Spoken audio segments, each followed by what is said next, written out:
ரொம்ப தாகமா இருக்கு, ஜில்லுன்னு ஏதாவது குடிக்கலாமா? ஸ்வேதா கேட்க ஐஸ்வர்யா தலையசைத்தாள். சற்று தள்ளி இருந்த ஸ்நாக் பார் ஒன்றிற்குள் நுழைந்தார்கள். கோக் டப்பாக்களோடு வறுத்த முந்திரிக்கு ஆர்டர் பண்ணினாள் ஸ்வேதா. ஏண்டி, கோக் தானே சொன்ன? என்ன சந்தேகம்? கேட்டுட்டு தானே இருந்த? இல்ல, காரசாரமா முந்திரி பருப்பு எதுக்கு? தண்ணி அடிக்க போறோமான்னு கேட்டேன். இந்த முந்திரிய சாப்பிட்டுட்டு ஜில்லுன்னு கோக் சாப்பிட்டு பாரு, அதோட டேஸ்டே தனி. உனக்கு யார் சொல்லி கொடுத்தா? வீட்டுல போர் அடிச்சப்போ இந்த டேஸ்ட கண்டுபிடிச்சேன். நெய்யில் வறுத்து காரம் தூவிய ஏ கிளாஸ் முந்திரி பருப்பை சுவைத்துவிட்டு கோக் குடித்த போது அவள் சொன்னது போல் நன்றாகத்தான் இருந்தது. எப்படி? First class. ஆனா எங்க வீட்டுல இந்த கண்டுபிடிப்புக்கெல்லாம் வசதி இல்ல. ஆரம்பிச்சிட்டியா? நீ என்ன சொல்ல போற நான் சொல்லிடவா? நான் மிடில் கிளாஸ் பொண்ணு. எங்க வீட்டுல இப்பதான் 1000 தடவை யோசிச்சு ஒரு மிக்சியே வாங்கியிருக்காங்க. என் பேர்ல தான் ஐஸ் இருக்கு. ஆனா வீட்டுல இருக்குன்னு சொல்லிக்கிறாப்ல ஃப்ரிட்ஜ் இல்லையே. கரெக்டா? ஸ்வேதா கிண்டல் அடிக்க ஐஸ்வர்யா தலை குனிந்தபடி மௌனமாய் கோக்கை உறிஞ்சினாள். இந்த பாரு ஐஷு, உன் வீடு வேணா மிடில் கிளாஸா இருக்கலாம், ஆனா உன் அழகு இருக்கே அது ஹை கிளாஸ். இந்த அழகுக்கு நீ மட்டும் சினிமால நுழைஞ்சா ஜம்முன்னு ஒரு ரவுண்டு வரலாம். எவர் கிரீன் ஹீரோயினா ரேட்டிங் குறையாம இருப்ப. நீ நினைச்சா ஃப்ரிட்ஜ் என்ன இமயமலையே உன் வீட்டுல இருக்கும். போதும் போதும் போதும், இப்ப நீ ஆரம்பிச்சிட்டியா? அம்மா தாயே, எங்க வீட்டுல சினிமா பத்திரிக்கை படிச்சா கூட எங்க அம்மா பல்ல பேத்துருவா. இருக்கிற போர்ட்டபிள் கருப்பு வெள்ளை டிவி நியூஸ் மட்டும்தான் பார்க்க முடியும். ஒரு டிகிரி வாங்கி படிப்பை முடிக்கிற வரைக்கும் டிவி முன்னாடி உட்காரக்கூடாதுன்னு ஒரு சட்டமே போட்டு வச்சிருக்காங்க வீட்டுல. மொத்தத்துல எங்க வீடு ஒரு சென்ட்ரல் ஜெயில் டி ஸ்வேதா. என்னோட ஒரே ஆறுதலே நான் காலேஜ்ல இருக்கிற நேரம் தான். அதான் லீவே போடாம வந்துடுறேன். ஆயிடுச்சு, இதான் கடைசி வருஷம். ஒவ்வொரு நாளா குறைஞ்சுக்கிட்டே வரத பார்க்கும்போது ஐயோன்னு இருக்கு. வருஷம் நீண்டு போக கூடாதான்னு தோணுது. அவ்வளவு ஸ்ட்ரிக்டா உங்க வீட்டுல? ஸ்ட்ரிக்ட் தான், ஆனா அதுக்காக ஆசை இல்லாதவங்கன்னு சொல்ல முடியாது. படிப்பு விஷயமா நான் எது கேட்டாலும் எங்க வேணா அலைஞ்சு திரிஞ்சு அதை வாங்கி தந்துட்டு தான் மறு காரியம் பாப்பாரு எங்க அப்பா. நல்ல மார்க் வாங்கினா ரொம்ப சந்தோஷப்படுவாரு. அம்மாவை ஸ்வீட் பண்ண சொல்லுவாரு. அவரே ஒரு நல்ல சினிமாவுக்கும் கூட்டிட்டு போயிடுவாரு. இருந்தாலும் எப்படிதான் எந்த பொழுதுபோக்கும் இல்லாம உன்னால இருக்க முடியுதோ?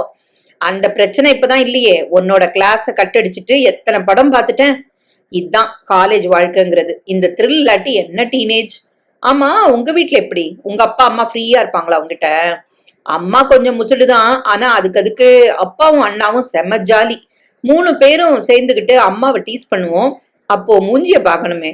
தில் இருந்தா தனித்தனியா வாங்கன்னு பல்ல கடிப்பா. டேக் இட் ஈஸி மை டியர்னு அப்பா சமாதானப்படுத்துவாரு. அவர் இல்லாத நேரம் அம்மா கிட்டே போக மாட்டோம். சினிமா எல்லாம் போவீங்களா சேர்ந்து? அப்பாவே ஒரு ப்ரொடியூசர், டிஸ்ட்ரிபியூட்டர், ஃபைனான்சியர் எல்லாமே. அதனால அநேகமா எல்லா படமும் ப்ரிவ்யூ பார்த்துருவோம். தவிர வீட்டுல ஒரு ஹோம் தியேட்டர் இருக்கு, அதுலயும் பார்ப்போம். வீட்லயே மினி தியேட்டரா? டே அப்பா, ரொம்ப ஜாலியா இருக்கும்ல. நீ வேற, அது சுத்த போரு. ஃப்ரெண்ட்ஸோட ஜாலியா சுத்திக்கிட்டு சிரிச்சுக்கிட்டு தியேட்டரை கலக்கிற மாதிரி ஆகுமா? இருந்தாலும் வசதியான வாழ்க்கைங்கிறது ஒரு வரம் தான் ஸ்வேதா. எனக்கு இந்த மிடில் கிளாஸ் வாழ்க்கை வெறுத்து போயிடுச்சு. இக்கரைக்கு அக்கறை பச்சை. பழமொழிய பார்த்தா பணக்கார வாழ்க்கை உனக்கு அலுத்து போயிட்டாப்ல பேசுற. பணத்தால சில விஷயங்களை விலைக்கு வாங்க முடியாது ஐஸ்வர்யா. ஸ்வேதாவின் குரலில் தெரிந்த ஏக்கத்தின் காரணம் விளங்காமல் அவளையே வியப்போடு பார்த்தாள். பணத்தால எதடி வாங்க முடியாதுங்கிற? அத நான் இப்ப சொன்னா புரியாது. ஒரு நாள் நிச்சயம் நீயும் பணக்காரியா ஆவ. அப்ப நீயே அனுபவத்துல புரிஞ்சுப்ப. சரி, போலாமா? ஸ்வேதா கார் சாவியை மறந்துவிட்டு எழுந்திருக்க ஐஸ்வர்யா கொஞ்ச நேரம் அவளை அழவைக்கும் எண்ணத்தோடு அதை எடுத்து மறைத்து கொண்டு பின்னால் நடந்தாள். மை காட், சாவியை விட்டனே. ஒரு நிமிஷம் இரு, வந்துடுறேன். ஸ்வேதா மறுபடியும் அந்த ஸ்நாக் பாரில் நுழைய ஐஸ்வர்யா சாவியை சுழற்றியபடி குறும்பு சிரிப்போடு கார் மீது சாய்ந்து ஸ்டைலாக நின்றாள். பைக் ஒன்று அவளை கடந்து சென்று ஸ்நாக் வாசலில் நிற்க அதன் பின் சீட்டில் இருந்து இறங்கிய இளைஞனின் பார்வை அவள் மீது நிலைத்தது. வாவ் என்றது அவன் விழிகள். நண்பரின் தோளை தட்டினான். என்னடா அங்க பார் என்று அவளை சுட்டி காட்டினான். யார் அது? ஏ ராணி, என்னடா சொல்ற? புரியல. அவளைத்தான் நான் காதலிக்க போறேன்னு சொல்றேன். பாத்துடா, பார்த்தா பணக்கார பொண்ணா தெரியுறா. கண்ணை பறிக்கிற அழகா வேற இருக்கா. எட்டா கனிக்கு ஆசைப்பட்டு முட்டிய உடைச்சுக்காத. நண்பன் சொல்ல அவன் சிரித்தான். இந்த வசந்த பத்தி உனக்கு தெரியாதுடா. தோல்விங்கிறதே என் வாழ்க்கையில கிடையாது. நீ வேணா பாரு, இன்னும் 7 நாள்ல நான் அந்த கார்ல அவளோட போவேன். இல்லனா அவ இந்த பைக்ல என்னோட வருவா. என்னமோ போ. நீ செய்யறது எதுவும் எனக்கு பிடிக்கல. காதல்ங்கிறது நாமா ஏற்படுத்திக்கிறது இல்ல, தானா வருது. பணக்கார பொண்ணா தேடி பிடிச்சு காதலிப்பேன் நீ சொல்றது நல்லதா எனக்கு படல. பின்னாடி கஷ்டப்படுவ.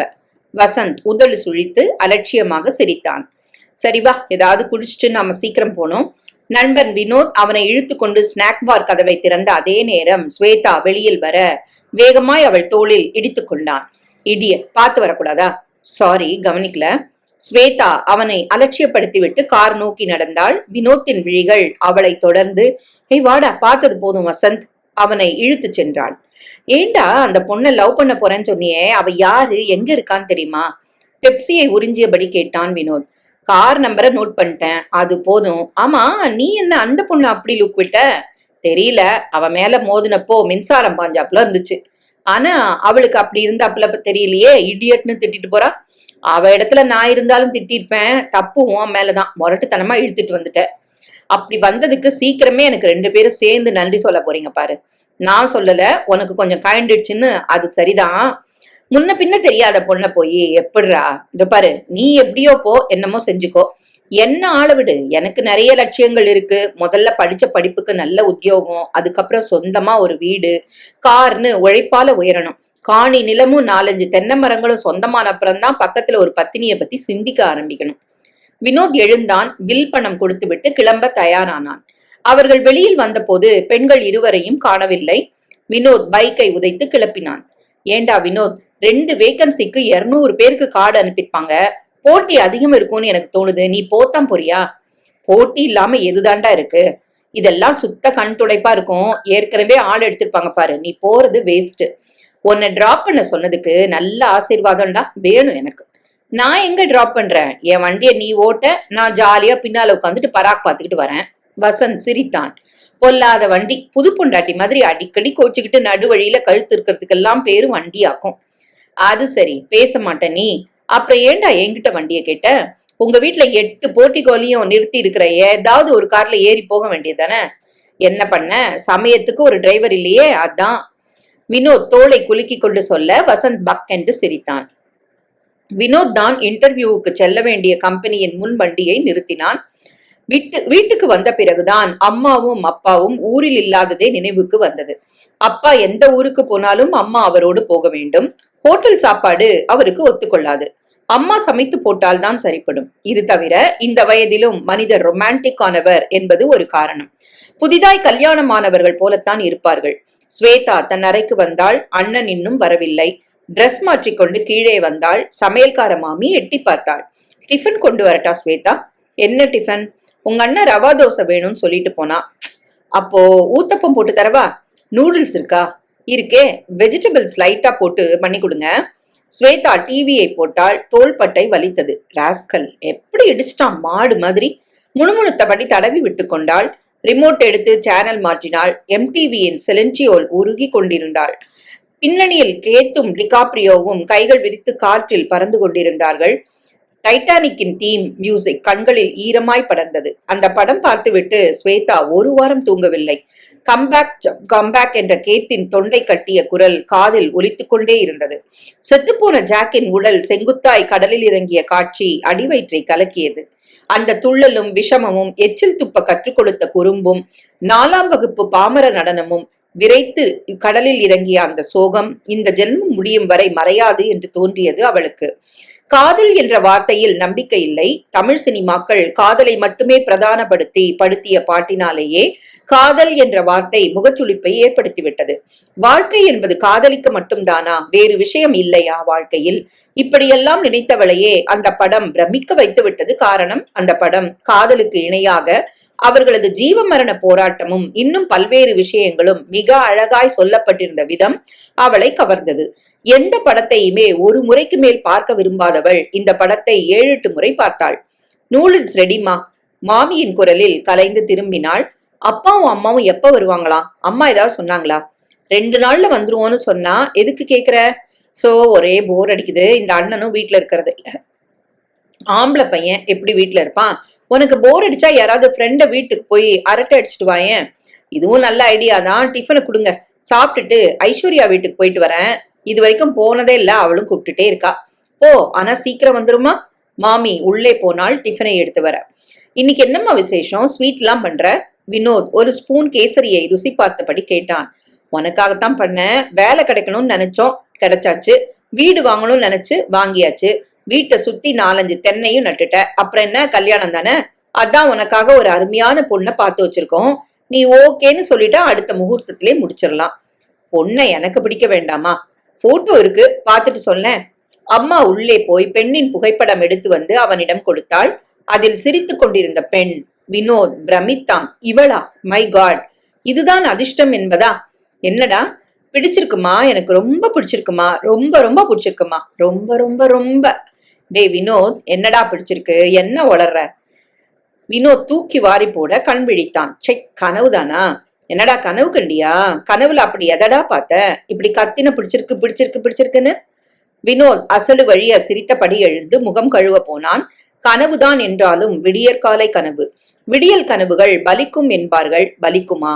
அதென்னமோ தெரியவில்லை. பார்த்த க்ஷணத்திலேயே அவளை அவனுக்கு பிடித்து விட்டது. இடியட் என்ற குரல் காதில் இனிமையாக ஒலித்துக் கொண்டே இருந்தது.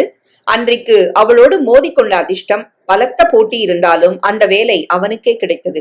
மிக பெரிய நிறுவனம், நல்ல வேலை, நல்ல சம்பளம், உயர்வதற்கு நல்ல வாய்ப்புகள். மிக சந்தோஷமாக வேலையில் சேர்ந்தான். அடிக்கடி அந்த பெண்ணின் நினைவு வந்தது. யார் அவள்? எங்கே இருக்கிறாள்? அப்படி ஒன்றும் ஸ்டன்னிங் பியூட்டி என்று சொல்லிவிட முடியாதுதான். ஆனால் அந்த கண்ணிலும் உதடுகளிலும் ஒரு அமைதி தெரிந்தது. பழகினால் அவள் குணம் மிருதுவாக இருக்கும் என்று தோன்றியது. கனவு என்பது ஆழ்மனதின் விருப்பம் என்று சொல்வது உண்மையானால் அவள் மீது அவனுக்கு ஏற்பட்டிருக்கும் விருப்பம்தான் கனவாய் மலர்ந்திருக்கிறதோ? வினோத்தின் முகத்தில் ஒரு புன்னகையும் மலர்ச்சியும் படர்ந்தது. ஞாயிற்றுக்கிழமை என்பதால் நிதானமாய் குளித்து டிவி பார்த்தபடி சாப்பிட்டான். 3 மணிக்கு அக்காவும் அவள் கணவரும் குழந்தையோடு வர வீடு களை கட்டியது. குழந்தை அடித்த லூட்டியில் சாமான்கள் படாத பாடுபட்டன. முக்கியமானவை மேலே பத்திரப்படுத்தப்பட்டன. மாமா சாக்கி என்று வினோதின் காலை கட்டிக்கொண்டு மழலை குரலில் சாக்லேட் கேட்க வினோத் குழந்தையை தூக்கி கொண்டு கடைக்கு கிளம்பினான். வரும்போது அப்படியே 2 வாழைக்காயும் தேங்காய் அரை முடியும் வாங்கிட்டு வாயன் வினோத். அம்மா வாசலுக்கு வந்து கூடையை நீட்டினாள். இப்ப எதுக்குமா வாழைக்கா? உங்க மாமாக்கு பஜ்ஜினா பிடிக்கும். வீட்டுல வெங்காயமும் உருளைக்கிழங்கும் இருக்கு. வாழைக்காயும் இருந்தா அதுலயும் போடலாம். அப்படியே 4 எலுமிச்சம்பழம் வாங்கிட்டு வா, வெயிலுக்கு ஜில்லுன்னு ஜூஸ் போட்டு கொடுப்போம். வினோத் ஒரு கையில் குழந்தையும் மறு கையில் கூடையுமாக கடைத்தெரு நோக்கி நடந்தான். அம்மா கேட்ட சாமான்களை வாங்கி கொண்டு குழந்தைக்கும் ஒரு மில்க் சாக்லேட் வாங்கி கொடுத்து திரும்பி வரும் வழியில் அவனை கடந்து சென்றது சைக்கிள். அதை ஓட்டிச் சென்ற பெண்ணை பார்த்தவன் விழிகள் விரிந்தன. இவள் எங்கே? இங்கே? என்ன அழகாக சைக்கிள் ஓட்டுகிறாள்! இவள் வீடு இங்கேயா இருக்கிறது? இத்தனை நாளா எப்படி கண்ணில் படாமல் போனாள்? ஒருவேளை புதிதாய் இந்த பக்கம் குடி வந்திருக்கிறார்களா? வினோத் வேகமாய் அவளை தொடர்ந்தான். கூடையும் குழந்தையுமாய் நடக்க முடியவில்லை. அவள் வேகமாக சென்று மறைய அவன் முகத்தில் ஏமாற்றம் படர்ந்தது. சலித்துக் கொண்டே வீட்டுக்கு வந்தான். இன்னொரு முறை கண்ணில் படாமலா போய்விடுவாள்? அம்மா கூடையை வாங்கி கொண்டாள். வா வினோத், இப்படி வந்து உட்காரு. மாமா அழைத்தார். உன் வேலை எப்படி இருக்கு சொல்லு. என்ன கம்பெனி? உனக்கு அங்க ஃபியூச்சர் எப்படி? வினோத் விவரிக்க அக்கா எழுந்து அம்மாவுக்கு உதவ உள்ளே போனாள். மாமாவோடு பேசிக் கொண்டிருந்தாலும் அவன் மனம் மட்டும் அவளையே நினைத்தது. ஹாய் ஸ்வேதா, என்னடி ஆச்சரியம்? உள்ளவா. கார் சத்தம் கூட கேட்கலையே. எப்படி கேட்கும்? நான் சைக்கிள்ல எல்லாம் வந்தேன். Is it? ஏன் கார் ரிப்பேரா? சும்மாதான், உடம்புக்கு ஒரு எக்ஸசைஸ் வேண்டாம்? அம்மா, இதுதான் நான் சொல்லுவேனே ஸ்வேதான்னு. வாமா, நான் வந்துட்டேன். இவ தான் இன்னும் எங்க வீட்டுக்கு வரவே இல்லை. அதுக்கு என்ன, ஒரு நாள் கூட்டு போயேன். சரி, என்ன சாப்பிடுவோமா நீ? கூல் ட்ரிங்க்ஸ் வாங்கிட்டு வர சொல்லுவா? வேணாம் ஆண்டி, நீங்க டீ ரொம்ப நல்லா போடுவாங்களாமே, ஐஸ்வர்யா சொல்லுவா. அம்மா முகம் மலர டீ போட போக ஐஸ்வர்யா வியப்போடு தோழியை பார்த்தாள். வந்த உடனே எங்க அம்மா வளைச்சு போட்டுட்டியே, பெரிய ஆளுடி நீ. உங்க அம்மா ரொம்ப ஹோம்லியா அழகா இருக்காங்கடி. உனக்கு அக்கா மாதிரி இருக்காங்க. சின்ன வயசுல இன்னும் அழகா இருப்பேன். அடுக்கலையிலிருந்து குரல் வர ஐஸ்வர்யா நமுட்டு சிரிப்பு சிரித்தாள். எஸ் ஆண்டி, பார்த்தாலே தெரியுதே, உங்களால தானே இவளுக்கு இவ்வளோ அழகு. ஆமா, அங்கிள் எப்படி இருப்பாரு ஆண்டி? அவரும் நல்லா தான் இருப்பாரு. அந்த கால எம்ஜிஆர் மாதிரி, நல்ல கலர், நல்ல பாடி. Is it? உங்க கல்யாண போட்டோ இருக்கா ஆண்டி? அப்பெல்லாம் வீடியோ ஏது, பிளாக் அண்ட் ஒயிட் போட்டோ தான், உதிரி உதிரியா இருக்கும். ஏய் ஐஷு, பீரோல ஒரு கவர் இருக்கும், எடுத்துக்காட்டு. இதோ வந்துட்டேன். ஸ்வேதா போட்டோ பார்த்து வியப்பை குரலில் காட்டினாள். டீயை அதை விட பாராட்டினாள். உங்களை எனக்கு ரொம்ப பிடிச்சிருக்கா ஆண்டி. ஒரு நாள் நீங்களும் எங்க வீட்டுக்கு வரணும் என்று அழைத்தாள். இந்தாங்க என்று தான் வாங்கி வந்த மாம்பழப்பையை கொடுத்து விட்டு கிளம்பினாள். நல்ல பொண்ணு, பணக்காரின்னு கர்வமே இல்லாம சிம்பிளா இருக்கா. என்னமா பழகுறா. அம்மா வியந்து பாராட்டினாள். நிறைய டேலண்ட்ஸ் கூட இருக்குமா. ஸ்கூல்ல மிஸ் கிரியேட்டிவிட்டின்னு பட்டமே கொடுத்துருக்காங்க. அது சரி, அவங்களுக்கு இருக்கிற பணத்துக்கு டாக்டர், இன்ஜினியரிங், ஹோட்டல் மேனேஜ்மெண்ட்னு எவ்வளவோ நல்ல படிப்பெல்லாம் இருக்கு. அதெல்லாம் விட்டுட்டு எப்படி? ஏம்மா பிஎஸ்சி கம்ப்யூட்டர் சயின்ஸ்னா உனக்கு மட்டமா? அதுக்கு சொல்லல. பணக்காரங்க படிக்கிறதுக்குன்னே பெரிய பெரிய படிப்பெல்லாம் இருக்கேன்னு கேட்டேன். அவளுக்கு இதான் படிக்கணும்னு ஆசை, படிக்கிறா. அவங்க வீட்ல 3 கம்ப்யூட்டர் இருக்கு. என்ன கூட அங்க வந்து பிராக்டிகல்ஸ் பண்ணிக்க சொன்னா. போக வேண்டியதானே, இந்த மாதிரி ஃப்ரெண்ட்ஸ் இருக்கும்போது கவலை என்ன? போவேன். கம்ப்யூட்டர்ல உட்காந்துட்டா நேரம் போறதே தெரியாது. லேட் ஆனா நீங்க திட்டுவீங்க. அங்கதான் படிச்சுட்டு இருப்பேன்னா ஏன் திட்ட போறோம்? தினம் தேவையில்லம்மா, வாரத்துக்கு 2 நாள் பிராக்டிஸ் பண்ணா கூட போதும். தாராளமா போயிட்டு வா. லேட் ஆச்சுன்னா அப்பா கூட வந்து கூட்டிட்டு வருவாரு. தேங்க்ஸ்மா. அப்பா கூட வர வேணாம். லேட் ஆச்சுன்னா அவளே கூட கார்ல வந்து டிராப் பண்ணிடுவா. ஐஸ்வர்யா சந்தோஷமாக சொன்னாள். வாரத்துக்கு 2 நாள் கொஞ்சம் சுதந்திரமாக இருக்கலாம் என்ற சந்தோஷம். அதற்கு அடுத்த நாளே அம்மாவிடம் சொல்லிவிட்டு ஸ்வேதாவின் வீட்டுக்கு அவள் காரிலேயே சென்றாள். ஹாய் வசந்த், என்னடா இந்த பக்கம்? என்ன பார்க்க வந்தியா இல்ல ஏதாவது கம்ப்ளைண்ட் கொடுக்க வந்தியா? ஒரு ஹெல்ப் கேட்டு வந்தேன். இன்ஸ்பெக்டர் ஃப்ரெண்ட் ஆச்சே, சுலபமா முடிச்சு தருவேன் வந்தேன். என்ன சொல்லு? ஒரு கார் நம்பர் தரேன், அட்ரஸ் கண்டுபிடிச்சு தரணும். அவ்வளவுதானே, ரொம்ப சின்ன விஷயம். That's good. எப்ப சொல்லுவ? இப்பவே உட்கார் சொல்றேன். இன்ஸ்பெக்டர் போன் எடுத்து எண்களை அழுத்தி யாரோடோ பேசினார். 5 நிமிடத்தில் ஸ்வேதாவின் விலாசம் கிடைத்து விட்டது. தேங்க்யூடா. வசந்த் உற்சாகமாக எழுந்து நண்பனின் கை குலுக்கி விட்டு கிளம்பினான். ஆமா, என்னடா விவகாரம்? ஏதாவது பிரச்சனையா? ஆமா, இந்த அட்ரஸ்ல ஒரு உலக அழகி இருக்கா, டாவடிக்கலாம் தான். பாத்ரா, அவங்களும் இங்க வந்துட போறாங்க உன்னை பத்தி புகாரோட. என்ன தர்ம சங்கடத்துல நிறுத்திடாத. அதெல்லாம் ஒண்ணாகாது, பயப்படாத. வசந்த் கிளம்பினான். தன் பைக்கை கிளப்பிக் கொண்டு ஸ்வேதாவின் வீடு நோக்கி கேட்டிற்கு சற்று தள்ளி வண்டியை நிறுத்திவிட்டு வண்டி ரிப்பேர் போல முழங்காலிட்டு அமர்ந்து பங்களாவை நோட்டம் விட்டான்.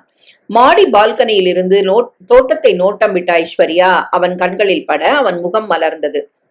ஒரே வாரத்தில் அவள் படிக்கும் கல்லூரி, அவள் படிக்கும் பாடம் முதல் கொண்டு அனைத்தையும் துப்பறிந்து தெரிந்து கொண்டான். அவளை எப்படி அணுகி தன் காதலை தெரிவிப்பது என்று திட்டம் போட்டான். 2-3 முறை டெலிபோன் செய்து ஐஸ்வர்யா என்று நினைத்து ஸ்வேதாவிடம் வழிந்தான். பாஸ்டர்ட் என்று அவள் வாயால் திட்டு வாங்கினான். ராஸ்கல், கண்ட சினிமாவையும் பார்த்துட்டு டெலிபோன்ல வழியிறவனெல்லாம் எனக்கு நிக்க வச்சு சுடணும்.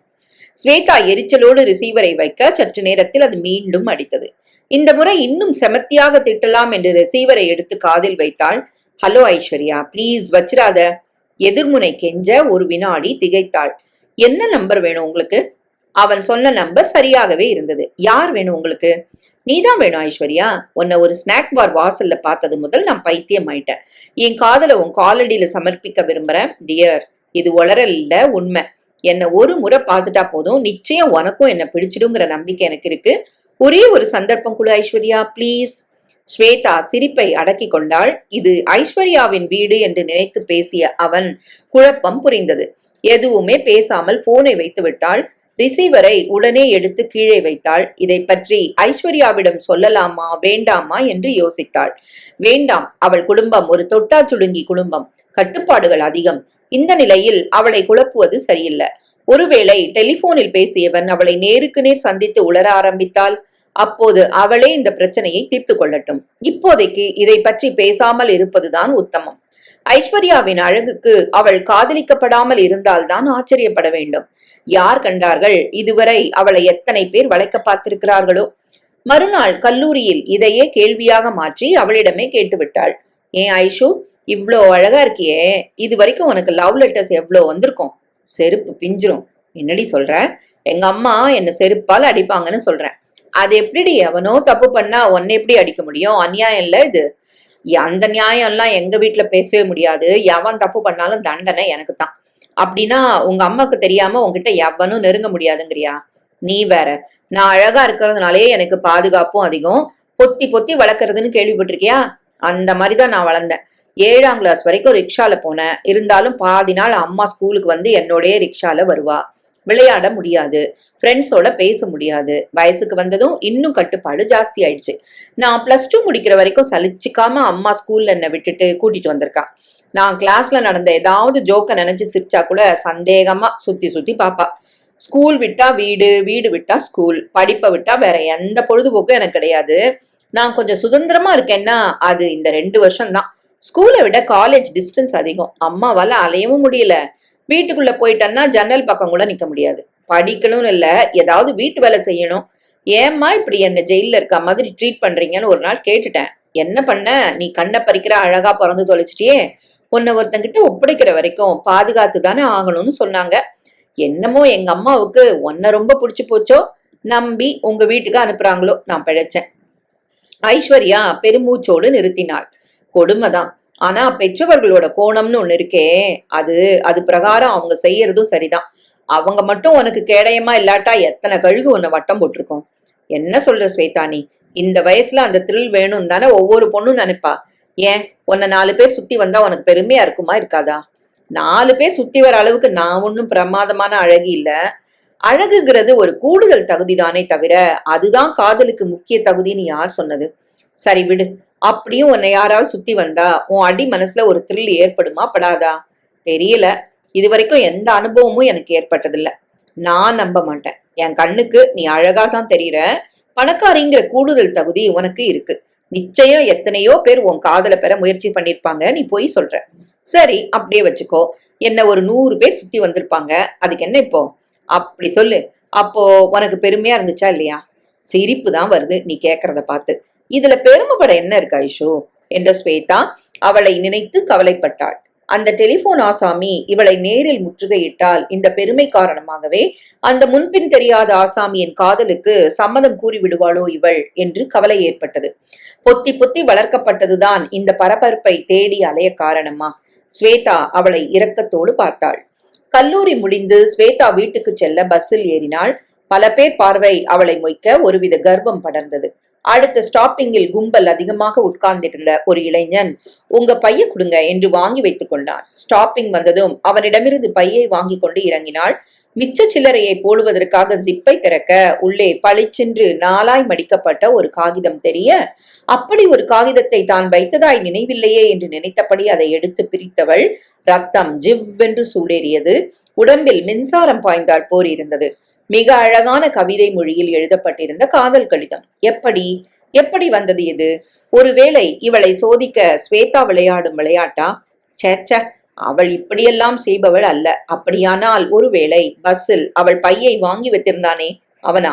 ஆமாம், அவனேதான். நடுவில் ஜிப்பை அவன் இழுத்து மூடினாற் போல இருந்தது. அப்போது சந்தேகம் தோன்றவில்லை. இப்போது புரிகிறது. கண்டிப்பாக அவனேதான். என்ன தைரியம்! யார் அவன்? சட், அவன் முகத்தை கூட சரியாய் பார்த்து வைத்துக் கொள்ளவில்லையே. இருந்தாலும் மோசமான முகம் இல்லை. ஐஸ்வர்யாவின் உடம்பு அவளை மீறி துள்ளியது. புதிதாய் ஒரு கர்வம் படர்ந்தது. முதல் காதல் கடிதம். அவள் அழகுக்கு கிடைத்திருக்கும் முதல் பாராட்டு. கடவுளே, இதை எங்கே பத்திரப்படுத்துவது? போனதுமே அம்மா பையை சோதனை போட ஆரம்பித்து விடுவாளே. அப்போதைக்கு தன் சல்வார் பாக்கெட்டில் அதை மறைத்து வைத்து கர்ச்சீஃபையும் அதன் மீது வைத்துக் கொண்டாள். அம்மாவை பார்த்ததும் வழக்கத்துக்கு மாறாக திக் திக் என்றிருந்தது. அம்மா ஏதோ வேலையாக இருந்ததால் அவள் பக்கமே வரவில்லை. கடிதத்தை மீண்டும் மீண்டும் படிக்க வேண்டும் போல இருந்தது. பாத்ரூமில் நின்றபடி 2 முறை படித்தாள். வார்த்தைகளும் வரிகளும் மெல்ல மெல்ல மனப்பாடம் ஆயிற்று. அடுத்த கடிதம் எப்போது வரும் என்ற ஆவலை ஏற்படுத்தியது. இதை பற்றி ஸ்வேதாவிடம் சொல்லுவதா வேண்டாமா என்ற குழப்பம் ஏற்பட, யாரிடமாவது சொல்ல வேண்டும் என்ற எண்ணம் ஸ்வேதாவிடம் சொல்லிவிடுவது என்ற முடிவை கொடுத்தது. அவன் தன்னை பற்றி எதுவும் சொல்லவில்லை கடிதத்தில். இரவு முழுக்க தூங்கவில்லை அவள். கனவுகள் கலர் கலராக வந்தன. கடிதம் எழுதியிருப்பவன் ஒரு பெரிய பணக்கார ராஜகுமாரன் என்றால் தன்னை போல அதிர்ஷ்டசாலி யாரும் இல்லை. அழகு பணமும் மணமேடையில் ஒன்று சேரும். பணக்காரன் என்றால் நிச்சயம் அப்பா அம்மாவுக்கு கூட சபலம் ஏற்பட்டு அவர்கள் சம்மதிக்க கூடும். எல்லாம் நல்லபடி முடிந்து விட்டதென்றால் தான் அழகில் மட்டுமல்ல மற்ற விஷயங்களிலும் மகாராணி ஆகிவிடுவோம். மிக பெரிய மாளிகையின் ஏசி அறையில் காதல் கணவனோடு பஞ்சனை சுகம் அனுபவிக்கலாம். இவள் கால் தரையில் பாவாமல் அவன் தாங்குவான். இவள் விரல் நுனி சிவந்தால் கூட அவன் பதறிப்போவான். 24 மணி நேரமும் இவள் அணைப்பில் கட்டுண்டு கிடப்பதையே விரும்புவான். உலகத்தில் எல்லா விஷயமும் இவளுக்கு அடுத்தாற் போல்தான் என்று எண்ணுவான். நினைக்க நன்றாகத்தான் இருந்தது. இது நிஜமாகவும் ஆகிவிட்டால் ஐஸ்வர்யா சிலிர்த்து கொண்டாள். மறுநாள் லஞ்ச் டைம் வரை பொறுமையின்றி காலம் தள்ளினாள். என்னடி ஒரே ரெஸ்ட்லெஸ்ஸா இருக்க, என்ன விஷயம்? கேன்டீனில் வைத்து ஸ்வேதா கேட்டாள். நேற்று நீ கேட்ட நேரம் முதல்ல எனக்கு ஒரு த்ரில் ஏற்பட்டிருக்கு என்றபடி சல்வார் பாக்கெட்டில் இருந்து அதை எடுத்தாள். என்னடி, லவ் லெட்டரா? ஸ்வேதா வியப்போடு அதை வாங்கி பிரித்தாள். நல்ல காலம். அவன் போன் செய்து பேசி இருந்ததை பற்றி எதுவும் எழுதவில்லை. ஒருவேளை இது வேறு ஆளாகவும் இருக்கலாம். யார் கண்டார்கள்? இந்த மாதிரி லெட்டருக்கெல்லாம் இம்பார்ட்டன்ஸ் கொடுக்காதிரி ஐஷு. படிக்கிற வயசுல இதெல்லாம் நம்மள டிஸ்டர்ப் பண்ண விடக்கூடாது. அதுவும் உங்க வீட்டை பத்தி யோசிச்சு பார்த்து இதை தலையை சுத்தி கிழிச்சு எரிஞ்சு போடு. இத கிழிச்சு போடத்தான் போறேன். ஆனா அடுத்தது வருமே, அதான் பயமா இருக்கு. அவன் என்னை துரத்தி துரத்தி காதலிக்க ஆரம்பிச்சா நான் என்னடி பண்ணுவேன்? பயப்படுவது போல் அவள் கேட்டாலும் அதில் இருந்த பாசாங்கு ஸ்வேதாவுக்கு நன்றாகவே புரிந்தது. அவன் துரத்தி துரத்தி காதலிக்க வேண்டும் என்பதுதான் அவளுடைய உண்மையான விருப்பம் என்பது புரிய இவளுக்கு சிரிப்பு வந்தது. இது வயசு கோளாறு, அதுவும் கட்டுப்பாடுகள் அதிகரித்து இருப்பதாலேயே இந்த உணர்வும் இவளுக்கு அதிகரித்திருக்கிறது. இந்த விஷயத்தில் குற்றவாளி இவள் இல்லை, இவளுடைய பெற்றோர்தான். இவளோடு அவர்கள் மனம் விட்டு பேசி வாழ்க்கையை பற்றி புரிய வைத்திருக்கலாம். அதை விட்டுவிட்டு தங்கள் பயத்தால் இவளை சிறைப்படுத்தி வளர்த்திருக்கிறார்கள். இன்று இவள் மனம் கட்டறுத்து செல்ல விரும்புகிறது. சிநேகிதி என்ற முறையில் இவளுக்கு புத்தி சொல்ல வேண்டியது தன் கடமை. எல்லா காதலும் சினிமா காதல் போல் இருக்காது. வாழ்க்கையில் அதற்கு மறுபக்கம் என்று ஒன்று இருக்கிறது என்பதை இவளுக்கு புரிய வைக்க வேண்டும். ஸ்வேதா யோசித்தாள். ஐஸ்வர்யாவை பார்த்தாள். உன் அழகும் வயசும் பல பேரை தூண்டில் போட்டு இழுக்கும் ஐஸ்வர்யா. இதுல ஆச்சரியப்படுறதுக்கு எதுவுமே இல்ல. ஆனா இனிமேதான் நீ ரொம்ப ஜாக்கிரதையா சிந்திக்கணும். எது நெஜம், எது பொய், எது உண்மை, எது வேஷம்னு கண்டுபிடிக்க தெரிஞ்சுக்கணும். நீ அழகா இருக்கன்னு தான் முதல் அஸ்திரத்தை ஒரு ஆண் வீசின உடனேயே சிலிர்த்து போய் அவன் காலடியில விழறவங்களால கடைசி வர நிமிரவே முடியாம போயிடும். எந்த ஒரு பொண்ணும் முதல்ல தான் சம்பாத்தியத்துல வாழ்ற வழியத்தான் பார்க்கணும். அதுக்கப்புறம் தான் இந்த மாதிரி உணர்வுகளுக்கு எல்லாம் இடமே கொடுக்கணும். படிக்கிற வயசுல காதல் தேவையில்லாத ஒரு விஷயம். இனிமே இது மாதிரி லெட்டர் வந்தா படிச்சு கூட பார்க்காம கிழிச்சு போட்டுட்டு படிப்புல கவனம் செலுத்துறதுதான் நல்லது. ஐஷு. ஐஸ்வர்யா பதில் சொல்லவில்லை. சிநேகிதிக்கு பொறாமை ஏற்பட்டிருப்பதாக முடிவு கட்டினாள். இனிமேல் தனக்கு கடிதம் வந்தால் கூட அவளிடம் சொல்லக்கூடாது என்று முடிவு செய்தாள். பணக்கார சிநேகிதி என்பதால் பகைத்து கொள்ளவும் விரும்பவில்லை. இவள் பேரை சொல்லித்தான் வீட்டை விட்டு சற்று நேரம் இப்போது வெளியில் இருக்க முடிகிறது. எனவே இந்த சுதந்திரத்தை கெடுத்துக் கொள்ளக்கூடாது. ஐஸ்வர்யா அவள் பேச்சை ஆமோதிப்பது போல் தலையாட்டினாள். நீ என்ன ஸ்வேதா, அந்த அளவுக்கு நான் கண்டவனே லவ் பண்ணவனா? ஐ லவ் யூனா ஐ டூ லவ் யூனா சொல்லிடுற அளவுக்கு மடச்சியா? அதுவும் எங்க அப்பா அம்மாவை நினைச்சா எனக்கு எப்படி காதல் வரும்? இதெல்லாம் ஜஸ்ட் த்ரில்னு நினைப்பேன், அவ்வளவுதான். கரெக்ட் ஐஷு, அப்படியே இரு, அதான் நல்லது. அப்படின்னா இந்த லெட்டரை எனக்காக நீயே கிழிச்சு போட்டுரு.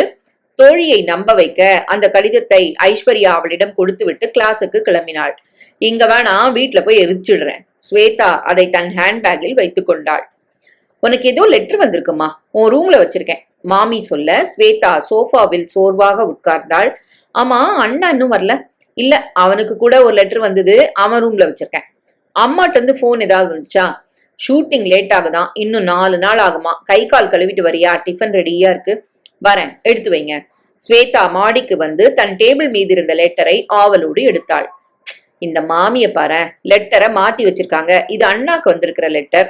முணுமுணுத்தபடி அந்த கடிதத்தோடு அண்ணாவின் அறைக்கு வந்தாள். அறை தாறுமாறாக இருந்தது. அவன் எப்போதுமே இப்படித்தான். எடுத்ததை எடுத்த இடத்தில் வைக்க மாட்டான். ஷர்ட்டும் லுங்கியும் ஆங்காங்கு இறைந்து கிடக்கும். அவன் டேபிளின் மீது தனக்கு வந்திருந்த கடிதத்தை எடுத்து பிரித்தாள். டியர் ஐஸ்வர்யா என்று ஆரம்பித்திருக்க திகைத்தாள்.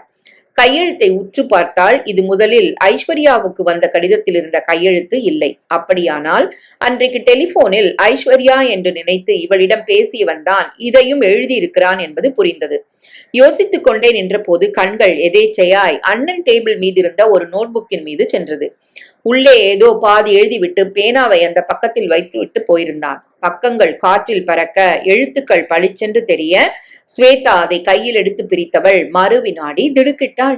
வேகமாக தன் அறைக்கு சென்று ஐஸ்வர்யா கொடுத்த கடிதத்தை எடுத்து வந்து அதன் அருகில் பிரித்து வைத்தாள். சந்தேகமே இல்லாமல் இரண்டும் ஒரே கையெழுத்துதான். அப்படியானால் அண்ணாவா? ஐஸ்வர்யாவை எப்போது இவன் பார்த்தான்? அவள் இங்கே வந்து போகும்போதா? அப்படித்தான் இருக்க வேண்டும். ஸ்வேதா குழப்பத்தோடு தன் அறைக்கு வந்தாள். அண்ணா செய்வது சரியா தப்பா என்று குழம்பியது மனம். இது சும்மா பொழுதுபோக்குக்கான விஷயம் என்று விளையாடுகிறானா? அல்லது இது தெரிந்தால் ஐஸ்வர்யா என்று நினைத்துக் கொள்வாள். என்ன நினைத்துக் கொள்வாள்? இவளையும் சேர்த்தல்லவா சந்தேகப்படுவாள். இது தெரிந்துதான் காதலை பற்றி பேசினாயா என்று கேட்டால் என்ன பதில் சொல்வது? அண்ணாவிடம் பேசிவிட வேண்டியதுதான். உன் விளையாட்டை எல்லாம் வேறு யாரிடமாவது வைத்துக்கொள் என்று சொல்லிவிட வேண்டியதுதான். ஐஸ்வர்யாவுக்கு சொன்ன அதே அறிவுரைதான் இவனுக்கும். இன்னும் படிப்பே முடியவில்லை. 4 காசு சம்பாதிப்பதற்குள் காதலிக்க என்ன அவசரம் என்று கேட்க வேண்டும். ஐஸ்வர்யாவின் கட்டுப்பாடான கோபக்கார பெற்றோர்களை பற்றி சொல்லி வைக்க வேண்டும். ஸ்வேதா உடை மாற்றிக்கொண்டு சிந்தனை படிந்த முகத்தோடு கீழே வந்தாள். ஸ்வேதா சட்டென்று திரும்பினாள். ஐ எம் வசந்த், நீங்க ஐஸ்வர்யா தானே? ஐஸ்வர்யா வியப்போடு அவனை பார்த்தாள். என் பேர் எப்படி? அது இருக்கட்டும், என் பேர் எப்படி இருக்குன்னு சொல்லவே இல்லையே. வசந்த் நல்லா இல்ல? உங்க பேர் எப்படி இருந்தா எனக்கு என்ன?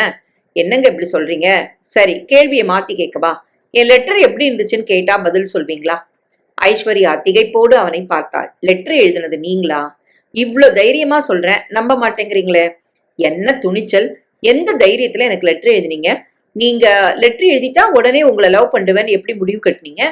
நம்பிக்கை. நம்பிக்கை மட்டும்தான் காரணம். என் மேல, என் பர்சனாலிட்டி மேல, என் படிப்பு மேல, என் உத்தியோகத்தின் மேல, இன்னும் என்கிட்ட இருக்கிற எத்தனையோ பிளஸ் பாயிண்ட்ஸ் மேல இருக்கிற நம்பிக்கையில தான் உங்களை காதலிக்க ஆரம்பிச்சேன், லெட்டரும் எழுதினேன்.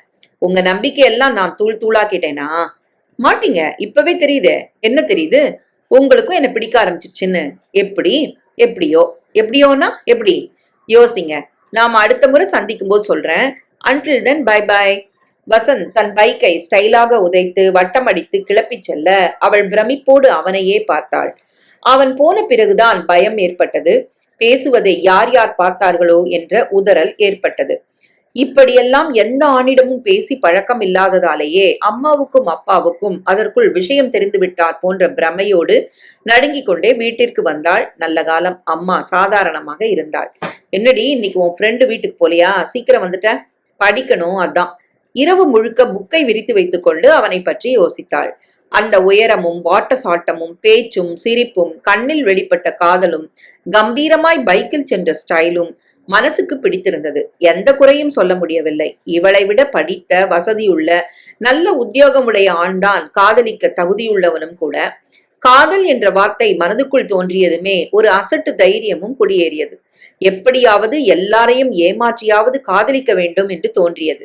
எங்கே கட்டுப்பாடுகள் அதிகம் இருக்குமோ அங்கே கட்டறுத்து செல்வதும் அதிகமாக இருக்கும். என்ன ஸ்வேதா, எனக்காக அதிசயமா டைனிங் டேபிள்ல சாப்பிடாம காத்துக்கிட்டு இருக்க, என்ன விஷயம்? ஸ்ரீராம் அவள் பக்கத்தில் வந்து அமர்ந்தான். ஸ்வேதா அண்ணனை ஒரு வினாடி அமைதியாக பார்த்தாள். நீ செய்யறது கொஞ்சம் கூட நல்லால ஸ்ரீராம். அப்படி நான் என்ன பண்ணிட்டேன்? டிஃபன் சாப்பிட்றது தப்பா? சீரியஸா பேசு. நம்ம வீட்டுக்கு வந்து போற ஒரு பொண்ணுகிட்ட நல்லபடியா பழக தெரியாட்டியும் போது, ஆனா தப்பா பழகாம இருக்கலாம்ல? ஸ்ரீராம் திகைப்போடு அவளை பார்த்தான். ஐஸ்வர்யாவோட குடும்பத்தை பத்தி தெரியாம அந்த பொண்ணை சிக்கல்ல மாட்டி விட்டுறாத. உனக்கு எப்படி ஸ்வேதா? எப்படியோ தெரியும், அதுவா இப்ப முக்கியம்? உன் ஃப்ரெண்டை நான் சின்சியரா லவ் பண்றேன் ஸ்வேதா. நோ ஸ்ரீராம், சின்சியர் லவ்ங்கிறதெல்லாம் சினிமா டயலாக். அந்த அழகு உன்னை கிளறி விட்டுருக்கு, அவ்வளவுதான். இதெல்லாம் நடக்காத விஷயம். நீ இன்னும் உன் காலில் நிக்க ஆரம்பிக்கல. அப்படியே நின்னாலும் நம்ம வீட்டுல இதை எந்த அளவுக்கு ஏத்துப்பாங்கன்னு தெரியாது. அப்படியே நம்ம வீட்டுல ஓகேன்ட்டாலும் அவங்க வீடு இதுக்கு நிச்சயம் ஒத்துக்காது. அந்த பொண்ணை அடிச்சே கொண்டுருவாங்க. அவ்வளோ ஸ்ட்ரிக்ட். அனாவசியமா ஒரு பொண்ணோட மனசை ஸ்பாயில் பண்றதை விட்டுட்டு உன் வாழ்க்கையை முதல்ல உறுதியாக்கிக்கிற வழியை பாரு. ஷட்டப், போனா போதுன்னு காது கொடுத்தா சின்ன பொண்ணுன்னு நீ எனக்கே அட்வைஸ் பண்றியா? நம்ம கிட்ட இருக்கிற பணத்துக்கு 4 தலைமுறையே காலாட்டிட்டு சாப்பிடலாம். இருந்தாலும் என் மரியாதைக்கு நானும் 4 காசு சம்பாதிக்கத்தான் போறேன். அது வேற விஷயம். அதுக்காக லவ் பண்ணக்கூடாதுன்னு சொல்றது சுத்த பைத்தியக்காரத்தனம். காதல்ங்கிறது இயற்கையா ஏற்படுற உணர்வு. எனக்கு இப்போ அது உன் ஃப்ரெண்டு மேல ஏற்பட்டு இருக்கு. நான் ஏன் அதை அடக்கணும் இல்ல மறைக்கணும்? காதல்ங்கிறது இயற்கையா ஏற்படுற உணர்வு. எனக்கு இப்போ அது உன் ஃப்ரெண்டு மேல ஏற்பட்டிருக்கு. நான் ஏன் அதை அடக்கணும் இல்ல மறைக்கணும்? இந்த சொத்துல சல்லி காசு கிடையாதுன்னு பயமுறுத்தினாலும் நான் கவலைப்படுறதா இல்ல. எனக்கு மனைவி அந்த ஐஸ்வர்யா தான் முடிவு பண்ணிட்டேன். ஸ்வேதா பிரமித்தாள். இவ்வளவு உறுதியாய் அவன் பேசுவான் என அவள் எதிர்பார்க்கவில்லை. அதுக்கில்ல ஸ்ரீராம், அவ உன்னை விரும்ப வேண்டாமா? உனக்கு தெரிஞ்சதும் ஒரு வகையில நல்லதா போச்சு. அவளுக்கும் என்ன பிடிக்குங்கிற நம்பிக்கை எனக்கு இருக்கு. இருந்தாலும் நீயும் முடிஞ்சா நாசுக்கா அவகிட்ட கேட்டு சொல்ல. நானா? ஸ்வேதா திகைத்தாள். நான் எப்படி? தடுமாறினாள். பிளீஸ் ஸ்வேதா. ஸ்ரீராம் அவள் கையை பிடித்து கெஞ்ச ஆரம்பித்தான். இந்த விஷயத்துல ஒன்னாலதான் எனக்கு உதவ முடியும் என்றான். அட்வைஸ் பண்ணி வந்தவளையே அன்னமாக்கி தூது விடுறியே, இது நியாயமா? ஸ்வேதா குழப்பத்தோடு சிரித்தாள். என்னன்னு அவகிட்ட? அவ என்ன தப்பா நினைச்சுக்க மாட்டாளா? என்னை இப்படி இக்கட்ல நிறுத்திட்டே பிரதர். திடீரென பொறுப்பை தன் தலையில் சுமத்தப்பட்டு விட்ட நிலையில் என்ன செய்வதென்று அவளுக்கு புரியவில்லை. ஸ்ரீராமின் கண்கள் பொய் சொல்லவில்லை. ஐஸ்வர்யாவை அவன் உண்மையாகவே நேசிப்பது போல்தான் தோன்றியது. அதே நேரம் ஐஸ்வர்யாவின் குடும்பத்தை நினைத்து நடுக்கமும் ஏற்பட்டது. கூடவே இன்னொரு விஷயமும் அவளை உறுத்தியது. ஐஸ்வர்யா இந்த வீட்டில்தான் இருக்கிறாள் என்று நினைத்து டெலிபோனில் பேசும் லெட்டர் போடும் அந்த இன்னொரு ஆண், ஒருவேளை அவன் முந்திக் கொண்டு விட்டால், ஐஸ்வர்யா அவனை காதலிக்க ஆரம்பித்து விட்டால், அண்ணனால் இந்த ஏமாற்றத்தை தாங்க முடியுமா? ஒன்றும் புரியவில்லை அவளுக்கு. மறுநாள் கல்லூரிக்கு போனவள் ஐஸ்வர்யாவின் வருகைக்காக காத்திருந்தாள். அதிசயமாய் ஐஸ்வர்யாவை காணவில்லை. ஏன் வரவில்லை என்று தெரியவில்லை. லஞ்சுக்கு மேல் இருப்பு கொள்ளாமல் கட்டடித்து விட்டு வீட்டுக்கு வந்து சற்று நேரம் ஓய்வெடுத்துக் கொண்டவள் 4 மணி வாக்கில் தன் சைக்கிளை எடுத்துக்கொண்டு ஐஸ்வர்யாவின் வீடு நோக்கி கிளம்பினாள். பஜார் ரோட் தாண்டும் போது வேகமாய் வந்த ஒரு ட்ரை சைக்கிள் லேசாய் மோத சைக்கிளோடு தடுமாறி விழுந்தவளை ஓடி வந்து ஒரு இளைஞன் தூக்கிவிட்டான். அவமானத்தில் முகம் சிவக்க தட்டு தடுமாறி எழுந்தாள். தேங்க்ஸ் என்றபடி சைக்கிளை தூக்கினாள். அன்னைக்கு இடியட், இன்னைக்கு தேங்க்ஸா? அவன் சிரித்தபடி சொல்ல சட்டென்று நிமிர்ந்து அவனை பார்த்தாள். நீங்க? எஸ், அன்னைக்கு ஒரு ஸ்நாக் பார்ல தெரியாம உங்க மேல மோதிக்கிட்ட அதே இடியட் தான். சாரி. It's okay. அது வேற சிச்சுவேஷன், இது வேற சிச்சுவேஷன். ஆமா, இந்த பக்கம் தான் உங்க வீடா? அடிக்கடி பாக்குறேன். இல்ல, என் ஃப்ரெண்டு வீடு இருக்கு. Is it? இந்த ஏரியால பங்களா எதுவும் இருக்கிறாப்ல தெரியலையே. என் ஃப்ரெண்டு பங்களால இருக்கான்னு யார் சொன்னா? அன்னைக்கு ஒரு அழகான கார் பக்கத்துல அதை விட அழகா ஒரு பொண்ணு நின்னுட்டு இருந்தாலே, அவதானே உங்க ஃப்ரெண்டு? எஸ், அவளேதான். ஆனா ஒரு சின்ன திருத்தம், அந்த கார் என்னுடையது. அவன் திகைத்தான். சைக்கிளையும் அவளையும் மாறி மாறி பார்த்தான். நான் நம்ப மாட்டேன். கார் வச்சிருக்கவங்க யாராவது சைக்கிள்ல சுத்துவாங்களா? பந்தாவா கார்ல எல்லாம் வருவாங்க, முக்கியமா இந்த மாதிரி ஏரியாவுக்கு. ஃப்ரெண்ட்ஷிப்குள்ள என்ன பந்தா? மிடில் கிளாஸ் ஹை கிளாஸ்னு. I don't like it. நான் வரேன். அப்புறம் உங்க பேரு? வினோத். என்ன பண்றீங்க? கையில காய்கறி கூடையோட உங்களோட பேசிட்டு இருக்கேன். நான் இதை கேட்கல, எங்க வேலை செய்யறீங்கன்னு கேட்டேன். அவன் சொன்னான். Okay, see you. மறுபடி பார்க்கலாம்னு சொல்றீங்களா? எப்போ? இல்ல, நான் சாதாரணமா சொன்னேன். நானும் சாதாரணமா தான் கேட்டேன். அவன் சிரித்தபடி சொல்ல அவள் அயர்ந்து போய் அவனையே பார்த்தாள். அதற்கு பிறகு 4-5 முறை அந்த ஏரியாவில் அவனை பார்த்து விட்டாள். அவனிடமிருந்து ஏதோ ஒன்று அவளை ஈர்த்தது. பணக்காரி என்ற கர்வமில்லாத அவளது குணம் அவனை ஈர்த்தது.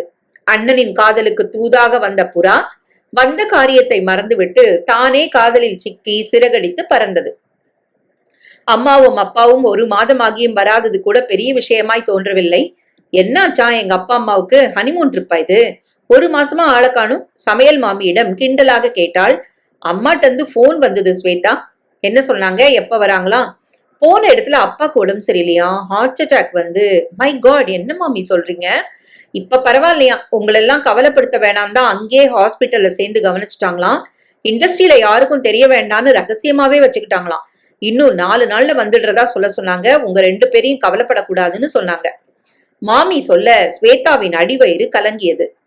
ஹாய் வினோத், என்னடா வேலைக்கு போக ஆரம்பிச்சா ஆளையே பிடிக்க முடியல. அதான் என் சண்டே சந்தோஷத்தை கெடுக்க வந்துட்டியாக்கும். வா, வந்து உட்காரு. வசந்த் தன் பைக்கை பூட்டி விட்டு உள்ளே வந்தான். ஹலோ ஆண்டி, என்ன ஒரு சுத்து பெருத்துட்டீங்க? பையன் வேலைக்கு போற சந்தோஷமா? அது சரி, இந்த கிண்டல் தானே வேணாங்கிறது. கிண்டலா பண்ண? நிஜமாவே வெயிட் போட்டுக்கீங்க ஆண்டி. கண்ணாடியில பாக்குறதே இல்லையா? டேய் வாடா. வினோத் அவனை இழுத்து கொண்டு தன் அறைக்கு போனான். என்னாச்சு? குஷி மூடுல வந்திருக்க? Any sweet surprise? எஸ், என் முயற்சியில நான் ஜெயிச்சிட்டேன் தெரியுமா? அந்த அழகு தேவதை இப்போ என் காதல் தேவதை. நிஜமா? இதுல போய் யாராவது பொய் சொல்லுவாங்களா? அவளும் உன்னை விரும்புறாளான்னு தெரிஞ்சுக்கிட்டியா? தான் பதில இன்னைக்கு சாயந்தரம் சொல்றேன்னு சொல்லியிருக்கா. எனக்கு என்னமோ இன்னைக்கு சாயங்காலம் நீ அவளை சந்திப்பியான்னு சந்தேகமா இருக்கு. உன் சந்தேகத்தை உடைப்புல போட வேணும்னா வா, அவ வாயாலே சொல்ல வைக்கிறேன். வினோத் கவலையோடு அவனை பார்த்தான். அந்த பொண்ணோட ஃபேமிலியை பத்தி நல்லா விசாரிச்சிட்டியாடா வசந்த்? என்னன்னு அவங்க அக்மார்க் பணக்காரங்களா அரகுர பணக்காரங்களான்னா? கவலையே படாத, ஒரு அக்மார்க் பணக்கார பொண்ணத்தான் வளைச்சு பிடிச்சு என்னை காதலிக்க வச்சிருக்கேன். சாயங்காலம் நீயும் வேணா வா. அவ ஐ லவ் யூன்னு ஒரு வார்த்தை சொன்னப்புறம் உனக்கு ஸ்பெஷல் ட்ரீட்டே தரேன். அது சரி, ஓ மூஞ்சி ஏண்டா அப்படி போகுது? நான் ஜெயிச்சிட்டேன்னா? இல்லடா, நீ தோத்துற கூடாதேன்னு கவலையா இருக்கு. என்னடா சொல்ற? எனக்கு தெரிஞ்ச விஷயத்த உன்கிட்ட சொல்ல வேண்டியது என் கடமைடா வசந்த். நீ நினைக்கிறாப்ல அந்த ஐஸ்வர்யா பணக்கார பொண்ணு இல்ல, என்ன மாதிரி மிடில் கிளாஸ். அன்னைக்கு நான் மோதிட்டேன் பாரு, அந்த பொண்ணுதான் அந்த காரோட சொந்தக்காரி. பணக்காரியும் அவதான். சந்தேகமா இருந்தா அருணாச்சல் தெரு நம்பர் 10ல இருக்கா அந்த ஐஸ்வர்யா. போய் கன்ஃபார்ம் பண்ணிக்கோ. நான் உன்னை டிசப்பாயிண்ட் பண்ண இதை சொல்லல. நீ காதலிக்கிற பொண்ணை பத்தி நீ தெளிவா தெரிஞ்சுக்கிட்டு காதலிக்கணும் தான் இதை சொல்றேன். வினோத் நிறுத்த வசந்தின் முகம் மாறியது. அதற்கடுத்த சில நிமிடங்களில் அவன் புறப்பட்டு விட்டான். கல்லூரி விட்டதும் புறப்பட்டவளை நிறுத்தினாள் ஸ்வேதா. என்ன ஐஷு, எங்க வீட்டுக்கு வரேன்ட்டு சீக்கிரமா புறப்படுற? அது அம்மா இன்னைக்கு வெளியில போகணும்னு சீக்கிரம் வந்துடுனாங்க. நாளைக்கு வரேன் உங்க வீட்டுக்கு. அப்புறம் அந்த மாதிரி லெட்டர்ஸ் ஏதாவது வந்துச்சா? இல்லையே, ஒன்னும் இல்ல. ஓகே, நீ கிளம்பு. ஸ்வேதா கார்ல ஏறி போய் செல்ல ஐஸ்வர்யா வசந்தை சந்திப்பதாக கூறியிருந்த இடத்துக்கு விரைந்தாள். மியூசிக் அகாடமி அருகில் நிற்க சொல்லி இருந்தான் அவன். பஸ்ஸுக்கு காத்திருப்பது போல் அங்கு வந்து நின்றாள். கார்களும் 2 வீலர்களும் பஸ்களும் இரு பக்கமும் விரைந்து கொண்டிருந்தன. நேரமும் அதோடு சேர்ந்து விரைந்தது. கண்ணுக்கெட்டிய தூரம் வரை எந்த பக்கமும் வசந்தின் உருவம் தென்படவில்லை. என்னாயிற்று இவனுக்கு? உன் பதிலில்தான் என் உயிர் இருக்கிறது என்று சொன்னவன் இன்னமும் ஏன் வரவில்லை? இப்போது என்ன செய்வது? வீட்டுக்கு போய்விடலாமா? யோசித்த போதே ஸ்வேதாவின் குரல் பின்னால் கேட்டது. என்னடி இங்க நிக்கிற? வீட்டுக்கு போல? இல்ல, அம்மா இங்க வரேன்னாங்க. என்னடி சொல்ற? உங்க அம்மாவை இப்பதான் காதி கிராஃப்ட்ல பார்த்தேன். நீ வீட்டுக்கு போயாச்சான்னு என்கிட்ட கேட்டாங்க. கொழுப்பு தான் எங்க அம்மாக்கு. என்னை வர சொன்னதே மறந்து போச்சு போல. நான் ஒன்னும் வீட்டுக்கு போல, உன் கூடவே வரேன். சரிபா. ஐஸ்வர்யா காரில் ஏறிக்கொண்டாள். ஸ்வேதாவுக்கு சிரிப்பு வந்தது. அவள் விட்ட டூப்பை நம்பிவிட்டாள் ஐஸ்வர்யா. ஆனால் எதற்கு இங்கே வந்து நிற்கிறாள் என்றுதான் புரியவில்லை. ஒருவேளை ஸ்ரீராம் தானே இவளோடு பேசி இவளை வர சொல்லி இருப்பானோ என்று சந்தேகம் வந்தது. எது எப்படி ஆயினும் இப்போதைக்கு கண்ட இடத்திலும் அவர்கள் சந்தித்து ஆரம்பமே சிக்கலாகிவிடக் கூடாது என்று நினைத்துதான் ஐஸ்வர்யாவை காரில் ஏறிக்கொள்ள சொன்னாள். கார் பங்களாவுக்குள் நுழைந்து நின்றது. தோட்டத்தில் ஸ்ரீராம் நண்பனோடு ஷட்டில் காக் விளையாடி கொண்டிருந்தான். காரை பார்த்ததும் நண்பரிடம் சொல்லிவிட்டு கிட்டே வந்தான். எங்க அண்ணனை நீ பார்த்தது இல்ல ஐஷு? இதான் என் அண்ணன் ஸ்ரீராம். MBA பண்ணிட்டு இருக்கான். இப்போதைக்கு முடிக்கிறாப்ல எனக்கு தெரியல. ஐஸ்வர்யா அவனை பார்த்து ஹலோ என்றாள். என் தங்க என்னை பத்தி மகா மட்டமா சொல்லுவா, நம்ப வேண்டாம். அப்படிலாம் இல்ல. வா ஐஷு, நாம மேல போலாம். ஸ்வேதா அவளை தன் அறைக்கு அழைத்து சென்றாள். உடை மாற்றிக்கொண்டு ஒரு நிமிஷண்டி, இதோ வந்துடுறேன் என்று மறுபடியும் கீழே வந்தாள். அவள் கீழே வந்த அடுத்த நிமிடம் ஸ்ரீராம் அந்த அறையில் நுழைந்தான். ஸ்வேதா எங்க? ஐஸ்வர்யா சட்டென்று எழுந்தாள். அன்னிக்கு ஜூஸ் கொண்டு வர போயிருக்கா. அண்ணியா? ஓ, உங்க மனைவிக்கா? இன்னும் மனைவி ஆகல. என்ன சொல்றீங்க? ஒண்ணு மட்டும் சொல்ல முடியும், ஜூஸ் உனக்கு தான். மத்ததெல்லாம் ஸ்வேதா சொல்லுவா. அவன் வேகமாக வெளியேற ஐஸ்வர்யா மலைத்து போய் நின்றாள். 10 நிமிடம் கழித்து ஜூஸ் டம்ளரோடு ஸ்வேதா வரும் வரை அப்படியே நின்றிருந்தாள். என்னடி பெயரஞ்சா மாதிரி நிக்கிற? தூக்கி வாரி போட அவளை பார்த்தாள். எனக்கு ஒரே குழப்பமா இருக்கு ஸ்வேதா. குழப்பத்தை நான் தீர்க்கவா? ஐஸ்வர்யா அவளை பார்த்தாள். எஸ் ஐஷு, உனக்கு லெட்டர் எழுதினது எங்க அண்ணன் தான். நீ என்கிட்ட கொடுத்த லெட்டர்ல இருந்த கையெழுத்து அவனோடதுன்னு தெரிய வந்தப்போ எனக்கே ஷாக்கா இருந்தது. அண்ணனை கண்டிச்சேன். ஆனா அவன் ரொம்ப தீவிரமா உன்னை நேசிக்கிறான். உன்னை தவிர அவன் வாழ்க்கையில வேற ஒரு பொண்ணுக்கும் இடம் இல்லைன்னு தீர்மானமா சொல்றான். அதிர்ச்சியா இருந்தாலும் இன்னொரு பக்கம் சந்தோஷமாவும் இருந்தது எனக்கு. என் சிநேகிதியே எனக்கு அண்ணியா வரானா சும்மாவா? இருந்தாலும் உன் மனசு என்னன்னு புரியாம எப்படி சந்தோஷப்பட முடியும்? எங்க அண்ணன் காதலுக்கு நான் தான் இப்போ தூதுபுறா. நீ சொல்ல போற பதில அவன் காதுக்கு கொண்டு போய் சேர்க்க ஆவலோட காத்திருக்கேன். ஐஸ்வர்யா திகைப்போடு அவளை பார்த்தாள். என்ன ஸ்வேதா இது? என்னால நம்பவே முடியல. என்னால என்ன? எங்க அண்ணனை பத்தி உனக்கு சொல்ல வேண்டியது என் கடமை. Very soft. எங்க அம்மாவுக்கு நல்ல பிள்ளை, எனக்கு நல்ல அண்ணன். அதே மாதிரி எந்த பொண்ணை கல்யாணம் பண்ணிக்கிட்டாலும் அவளுக்கு நல்ல புருஷனாகவும் இருப்பான். நீ விருப்பப்பட்டா அந்த பொண்ணு நீயாகவும் இருக்கலாம். நீ நிதானமா யோசி ஐஸ்வர்யா. உன் அப்பா அம்மாவை நினைச்சு பயப்படவோ கவலைப்படவோ வேண்டாம். படிப்பு முடிய வரைக்கும் உன் காதல் விஷயம் யாருக்கும் தெரிய போறதில்ல. எங்க வீட்டுல நிச்சயம் இதுக்கு ஒத்துப்பாங்க. நாங்களே உங்க வீட்டுல வந்து பொண்ணு கேக்குறோம். எப்படியாவது சம்மதம் வாங்கி உங்க கல்யாணத்தை நடத்தி வைக்கிறோம். உனக்கு எங்க அண்ணனை பிடிச்சிருக்கா இல்லையான்னு மட்டும் நீ சொன்னா போதும். எவ்வளவு வேணா டைம் எடுத்துக்கோ. ஒருவேளை பிடிக்காட்டா அதையும் தைரியமா சொல்லிடலாம். நம்ம ஃப்ரெண்ட்ஷிப் கெட்டு போயிடுமோங்கிற தயக்கம் வேண்டாம். எந்த காரணம் கொண்டும் அது கெட்டு போகாதுன்னு நான் ப்ராமிஸ் பண்றேன். ஸ்வேதா தங்கள் காரிலேயே அவளை வீடு வரை கொண்டு வந்து விட்டுவிட்டு அவள் அம்மாவுக்கும் ஒரு ஹலோ சொல்லிவிட்டு போனாள். அன்றிரவு முழுக்க ஐஸ்வர்யா தூங்கவில்லை. இறுதியில் வசந்தை விட அதிகமாய் ஸ்ரீராமின் பக்கம் சென்றது. விடியும் நேரம் ஸ்ரீராம் தான் என்று முடிவு செய்தது. தான் செய்வது சரியா தவறா என்று மனது ஒரு நிமிடம் நாணினாலும் ஸ்வேதாவின் பங்களாவும் பணமும் மனதை கொஞ்சம் கொஞ்சமாய் அலைப்பாய வைத்து இறுதியில் ஜெயித்தது. முதல் பந்திலேயே அவுட்டான பேட்ஸ்மேனை போல வசந்த் அவள் மனக்களத்தில் இருந்து வெளியேறினான். மறுநாள் கல்லூரிக்கு வந்தவளை ஸ்வேதா ஆழ்ந்த புன்னகையுடன் பார்க்க ஐஸ்வர்யா கன்னம் சிவக்க சிரித்தாள். அண்ணனும் தங்கையுமா சேர்ந்து என் தூக்கத்தை கெடுத்துட்டீங்க. இது திட்டா பாராட்டா? ஸ்ரீராம்க்கு என்ன கொடுத்து அனுப்ப போற? சூடாமணியா இல்ல செருப்பா? கனையாழி வந்தா சூடாமணி கொடுக்கலாம். அடி சக்க, எங்க அண்ணன் காதுல மட்டும் இது விழுந்தது. பெரிய சைஸ்ல 10 மோதிரத்தை வாங்கிட்டு வந்துருவான். போட்டுக்கிட்டு உங்க அண்ணன் கிட்டயே என் கைவரிசையே காட்டிட வேண்டியதுதான். வீட்டுக்கு போனதும் இன்னைக்கு எங்க அண்ணனை லொல்லு பண்ணி முடிஞ்ச வரைக்கும் லஞ்சம் வாங்கிட்டு தான் இந்த ஸ்வீட் செய்திய சொல்லுவேன். நீயும் வருவல்ல? நான் வரலப்பா, வெக்கமா இருக்கு. அதுவும் சரிதான், அவன் தவிக்கிறத பார்த்து ரசிக்க போறேன். ஸ்வேதா வீட்டுக்கு போகும் வழியில் கொஞ்சம் இனிப்புகள் வாங்கி கொண்டாள். போர்ட்டிகோவில் அப்பாவின் காரை பார்த்ததும் கண்கள் மின்ன வேகமாய் காரை நிறுத்தி இறங்கி உள்ளே ஓடி வந்தாள். சோஃபாவில் அப்பா சுருண்டு படுத்திருக்க அம்மாவின் முகத்தில் சோகம் படிந்திருந்தது. என்னம்மா ஆச்சு? அப்பா எப்படி இருக்கிறாரு? இன்னுமா உடம்பு சரியாகல? அம்மா அவளை உள்ளே அழைத்து சென்று சட்டென்று கண் கலங்க ஸ்வேதா பதறி போனாள். என்னமாச்சு? இந்த படம் முடியும்னு தோணலடி ஸ்வேதா. இண்டஸ்ட்ரியில ஏகப்பட்ட குழப்பம். இது வரைக்குமே ஏகப்பட்ட பணத்தை கொட்டிட்டாரு உங்க அப்பா. பாதி படம் முடிஞ்சு போச்சு. இப்ப போய் ஹீரோயின் லவ் ஃபெயிலியர்னு சூசைட் கமிட் பண்ணிக்க பார்த்து ஹாஸ்பிட்டல்ல இப்பவோ அப்பவோன்னு இருக்கா. கோடி கணக்குல இந்த படத்தை நம்பி கடன் வாங்கிட்டோம். வட்டியே ஆளை முழுங்கிடும். நம்ம மொத்த சொத்தம் 6 மாச வட்டிக்கு காணாது. இந்த ஷாக்லயே உங்க அப்பாவுக்கு ஹார்ட் அட்டாக் வந்துருச்சு. அடக்கடவுளே! இப்போ அந்த ஹீரோயின் எப்படிமா இருக்கா? அவ பிழைக்கிறதுக்கு 2% கூட சான்ஸ் இல்லைன்னு சொல்லிட்டாங்க. கதையை கொஞ்சம் மாத்தி படத்தை முடிச்சிட வேண்டியதானம்மா. முழுக்கதையும் மாத்தினாதான் சரியாகும். இல்லாட்டி படம் படுத்துரும். நீங்க தான் தெருவுக்கு வருவீங்கன்னு கைய விரிக்கிறாரு டைரக்டர். மறுபடியும் முதல்ல இருந்து எடுக்கவும் இனி முடியாது. அதே நேரம் கதையை மாத்தலாம் தான் படத்துல இருந்து விலகிக்கிறேன், வேற ஆளை வச்சு முடிச்சுக்கங்கன்னு சொல்றாரு டைரக்டர். இதுக்கு நடுவுல உங்க அப்பாவுக்கு நெஞ்சு வலி வர இவரை பாப்பனா, மத்தவங்களுக்கு பதில் சொல்வேனா? மொத்தத்துல இன்னும் 4-5 மாசத்துல நாம தெருவுக்கு வந்துருவோண்டி ஸ்வேதா.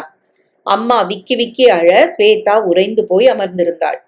சினிமா என்பது புயலை போன்றது. ஒரு காற்றடித்தால் கோபுரத்தில் கொண்டு சேர்க்கும், அடுத்த காற்று அதே கோபுரத்தை தகர்த்து தரைமட்டமாக்கும். உயரம் என்பது இங்கே நிலையற்றது. அதிர்ஷ்டம் என்பது மிக முக்கியமாய் தேவைப்படும் சமாச்சாரம்.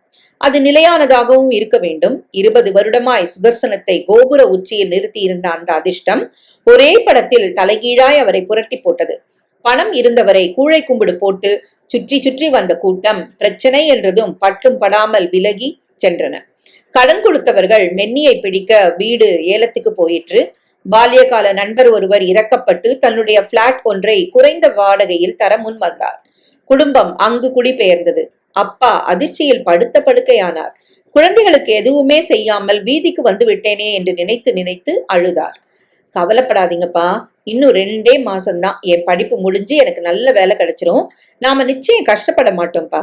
பங்களால இருந்தாதான் வாழ்க்கையா? எங்க சந்தோஷமா இருக்கோமோ அதான் வீடு. நாம இங்கே சந்தோஷமா இருப்போமே. பணம் பணம்னு ஓடி ஆடின காலத்துல உங்க 2 பேரோடையும் பேசக்கூட முடியாம நாங்க ரொம்ப ஏங்கி இருக்கோம். இனிமே ஒரு பிடி மோர் சாதம் சாப்பிடலாம். சாப்பிட்டாலும் சேர்ந்து சாப்பிடலாம். பேசிக்கிட்டே சாப்பிடலாம். பழச எல்லாத்தையும் மறந்துருங்கப்பா. அதை நினைச்சு இந்த நிமிஷத்து சந்தோஷத்தை இழக்க வேண்டாம். நீங்க எங்களுக்கு நல்ல படிப்பை கொடுத்துருக்கீங்க, அது போதும் எங்களுக்கு. அதான்ப்பா உண்மையான சொத்து. ஸ்வேதா ஆறுதல் சொல்ல ஸ்ரீராம் தொடர்ந்தான். நீங்க கவலைப்படாதீங்கப்பா. நீங்க இடறி விழுந்த அதே இடத்துல உங்களை மறுபடியும் அதே கோபுரத்துல நிறுத்த வேண்டியது இனி என் பொறுப்பு. அதுக்கான எல்லா முயற்சியிலையும் நான் இறங்கியிருக்கேன். இந்த நிலைமை கொஞ்ச நாள் தான். மறுபடியும் நாம அதே வீட்டுக்கு போகத்தான் போறோம். நம்பிக்கையோட இருங்க. வேணாண்டா ஸ்ரீராம், மறுபடியும் சினிமா வேணாம். பட்ட காலியே படும், கெட்ட குடியே கெடும். இன்னும் கெட்டு போக வேண்டாம். இல்லப்பா, அப்படிலாம் ஆகாது. என் காலை நான் ஜாக்கிரதையா தான் எடுத்து வைப்பேன். ஸ்ரீராமின் முகத்தில் ஏதோ ஒரு உறுதியும் சபதமும் படர்ந்தது. பணத்தேவை என்பது மனிதனை பல வழிகளிலும் பகடைக்காயாக்கி விடுகிறது. சினிமாவில் வெற்றி என்பது குதிரை கொம்பு என்கிற நிலையில் ஸ்வேதாவின் அப்பா 20 வருடமாய் தொடர்ந்து வெற்றியை மட்டுமே பார்த்தவர்.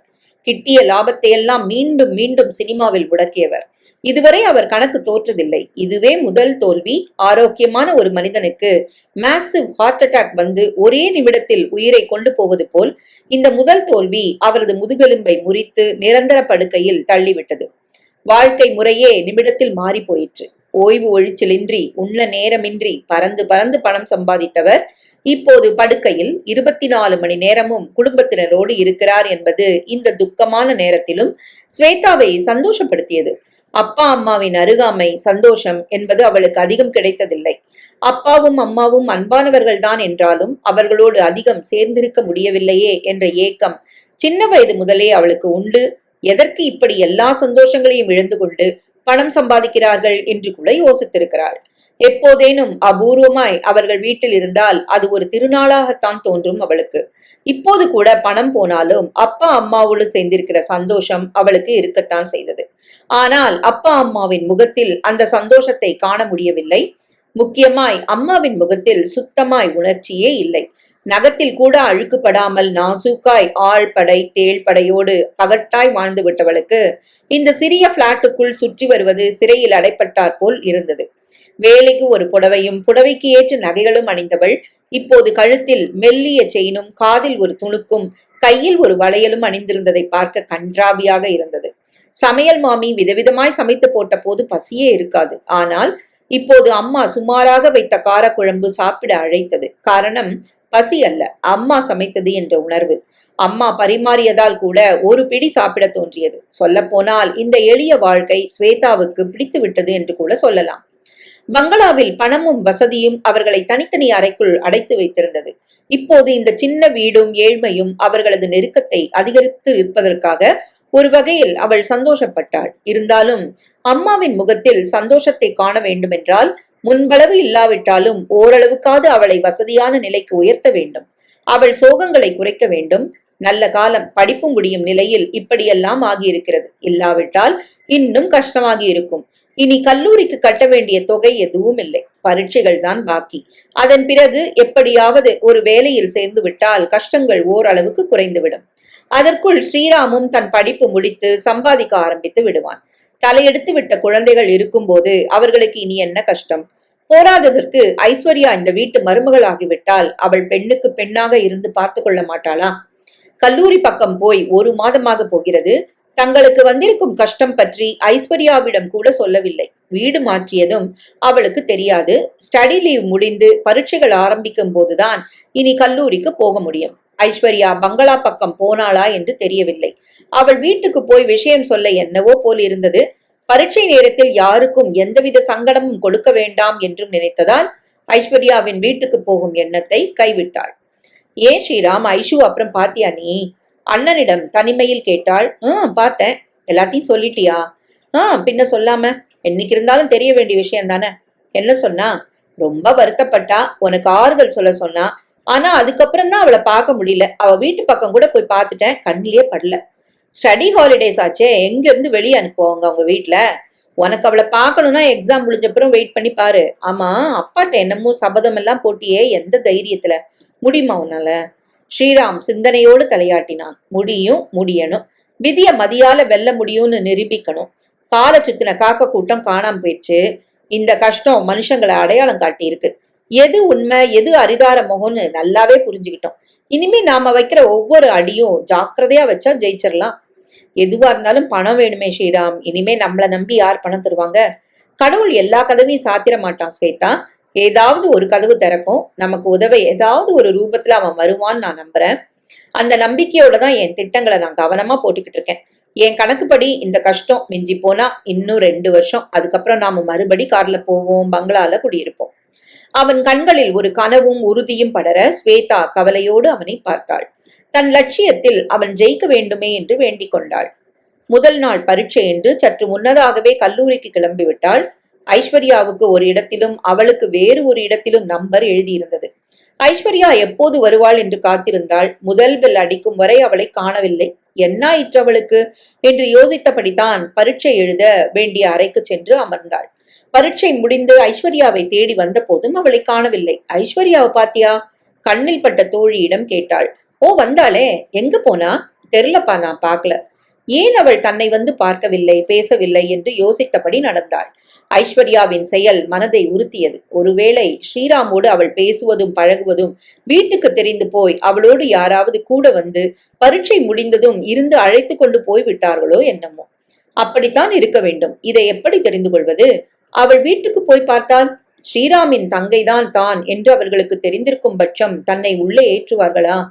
தொடர்ந்து வந்த நாட்களிலும் ஐஸ்வர்யாவை பார்க்க முடியவில்லை. என்னாச்சு உன் ஃப்ரெண்டுக்கு? ஸ்ரீராம் கேட்டான். ஏன் மூஞ்சி திருப்பிட்டு போறா? அவ வீட்டுல இருந்து யாராவது கூட வந்திருப்பாங்க. அதெல்லாம் யாரும் வரல. யாரோ ஒரு ஃப்ரெண்டோட தான் போயிட்டு இருக்கா. என்னை பார்த்தும் பார்க்காத மாதிரி போயிட்டா. தெரியலையே, 1 வாரமா நானும் அவளை பார்க்கணும்னு ட்ரை பண்றேன், முடியல. ஒருவேளை உன் ஃப்ரெண்டுக்கு நாம திடீர்னு ஏழைங்களாயிட்டது பிடிக்கலையோ என்னவோ. அப்படிலாம் எதுவும் இருக்காது. அவளுக்கு என்ன பிரச்சனையோ, அவ வீட்டுக்கு உங்க விஷயம் ஏதாவது தெரிஞ்சு போச்சோ என்னவோ. அவ மனசு வச்சா எப்படியாவது நமக்கு தகவல் சொல்ல முடியாதுன்னு நினைக்கிறியா? சரி ஸ்ரீராம், எப்படியாவது நான் அவகிட்ட பேசுறேன். அவ மனசுல என்னதான் இருக்குன்னு தெரிஞ்சுக்கிறேன். அது வரைக்கும் எந்த குழப்பமும் உனக்கு வேண்டாம். சொல்லிவிட்டாலே தவிர ஐஸ்வர்யாவை சந்திப்பது அவ்வளவு சுலபமாக இல்லை. கடைசி பரீட்சை முடித்து அவசர அவசரமாய் பேப்பரை கொடுத்துவிட்டு ஐஸ்வர்யாவின் தேர்வு அரைவாசலுக்கு விரைந்து வந்தவளுக்கு அன்றும் ஏமாற்றம் தான் காத்திருந்தது. ஐஸ்வர்யா இவளுக்கு 10 நிமிடம் முன்னாலேயே பேப்பரை கொடுத்து விட்டு போயிருந்தாள்.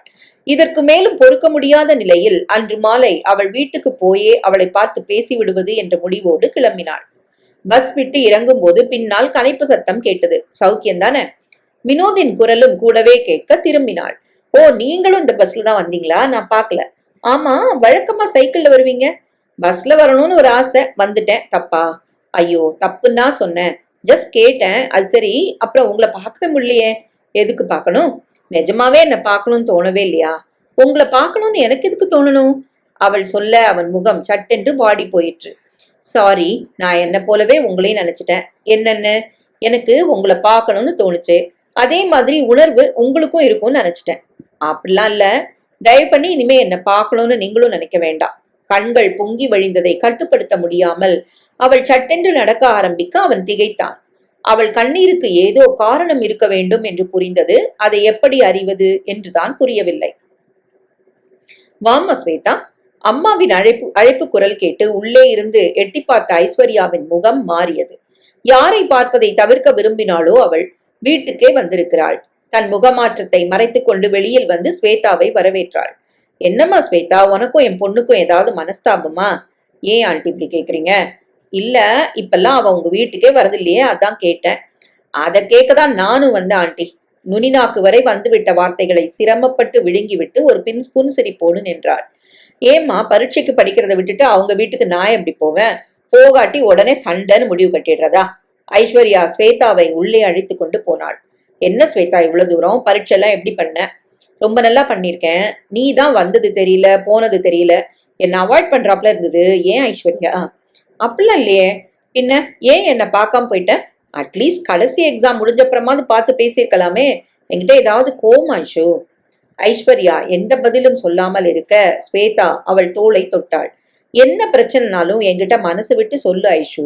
உங்க விஷயம் ஏதாவது வீட்டுக்கு தெரிஞ்சு போச்சா? எஸ், அதான் அம்மாவுக்கு சந்தேகம் வந்துச்சு, அதனாலதான். சந்தேகம் வரும்படியா நீங்க பேசிக்கல, பழகல, அப்புறம் எப்படி ஐஸ்வர்யா?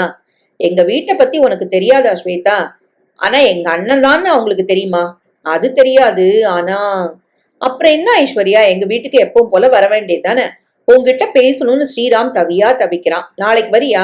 நானே வந்து கூட்டிட்டு போட்டா? இல்ல, வேணாம் ஸ்வேதா, நான் வரல. இந்த கல்யாணம் நடக்காதுன்னு ஸ்ரீராம் கிட்ட சொல்லிடு.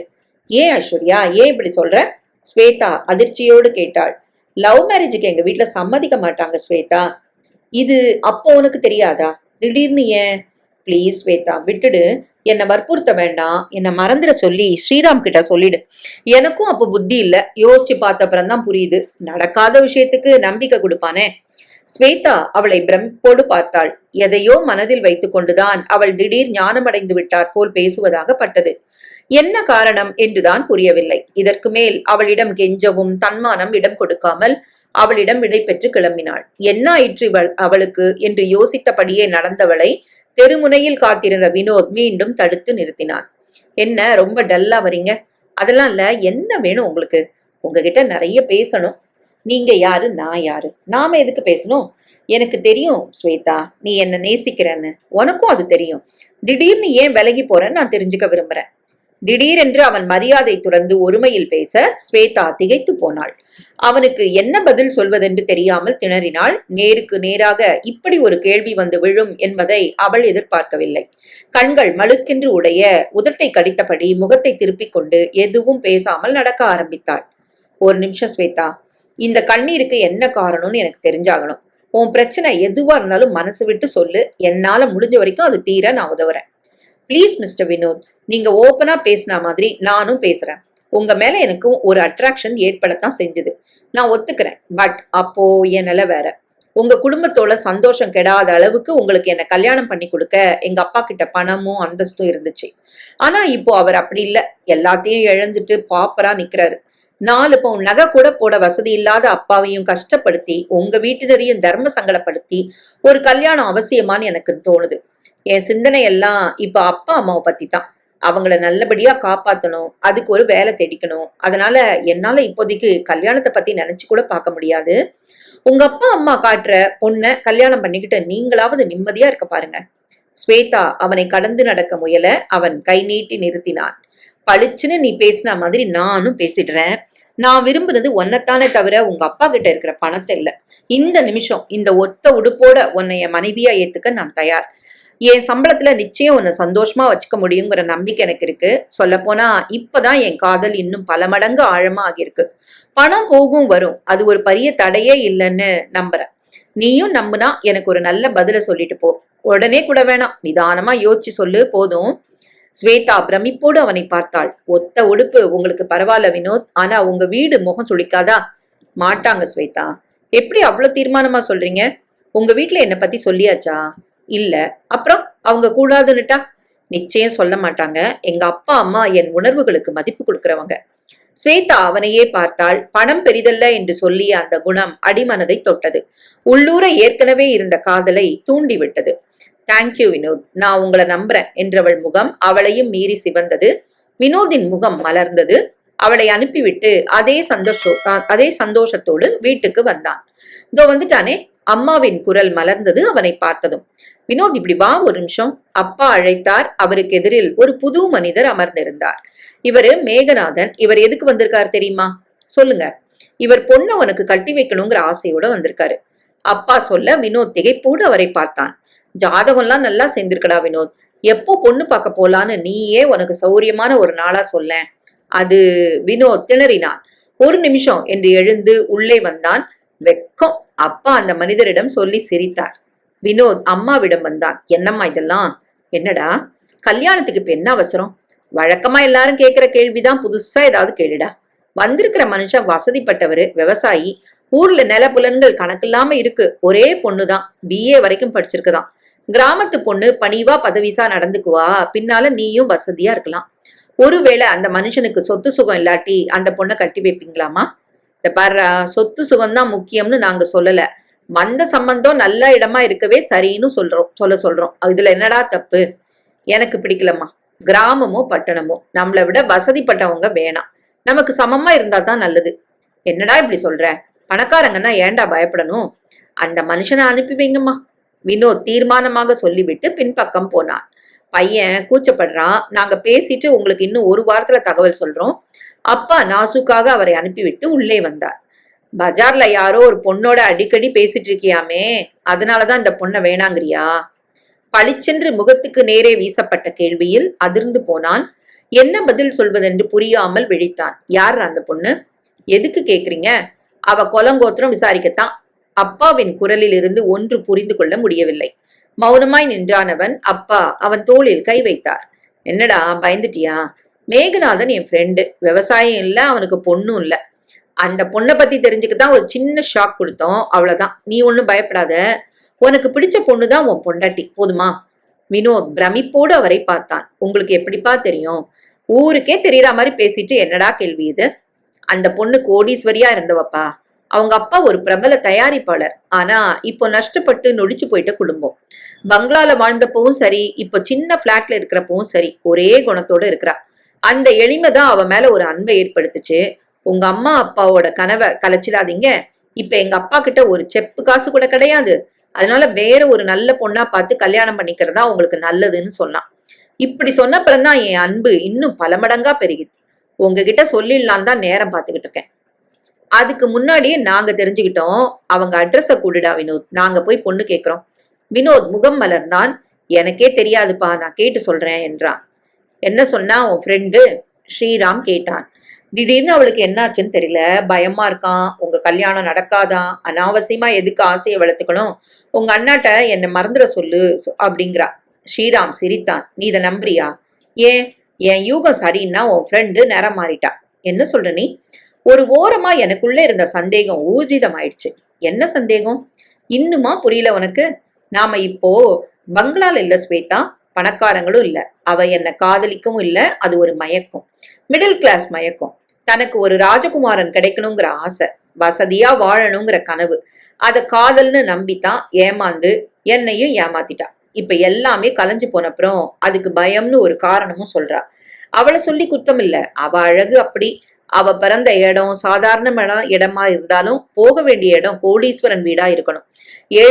ஏழ்மையும் சேர்ந்தா என்ன சந்தோஷம் கிடைச்சிட போறது? ஸ்வேதா அவனை பரிதாபமாக பார்த்தாள். விட்டு தள்ளு ஸ்வேதா. ஒவ்வொரு அனுபவமும் மனுஷனை பக்குவப்படுத்தத்தான், எல்லாமே நல்லதுக்குத்தான். என்னால இன்னமும் நம்ப முடியலையே ஸ்ரீராம். ஐஸ்வர்யாவா இப்படின்னு இருக்கு. விட்டுடுன்னு சொல்லிட்டேன்ல. இப்ப என்னோட ஒரே லட்சியம், இலக்கு எல்லாம் நாம விழுந்த இடத்துல மறுபடியும் கம்பீரமா எழுந்து நிக்கணும். அப்பா முகத்துல மறுபடியும் கம்பீரத்தையும் சந்தோஷத்தையும் பார்க்கணும். இது ரெண்டும் நடந்தப்புறம்தான் நான் என் சொந்த வாழ்க்கை பத்தி நினைக்க முடியும். ஸ்ரீராம் உறுதியான குரலில் சொன்னான். வினோத் மணியை பார்த்தான். சரியாய் 5 மணிக்கு வந்து விடுவதாக சொன்ன ஸ்வேதாவை அவன் விழிகள் தேடியது.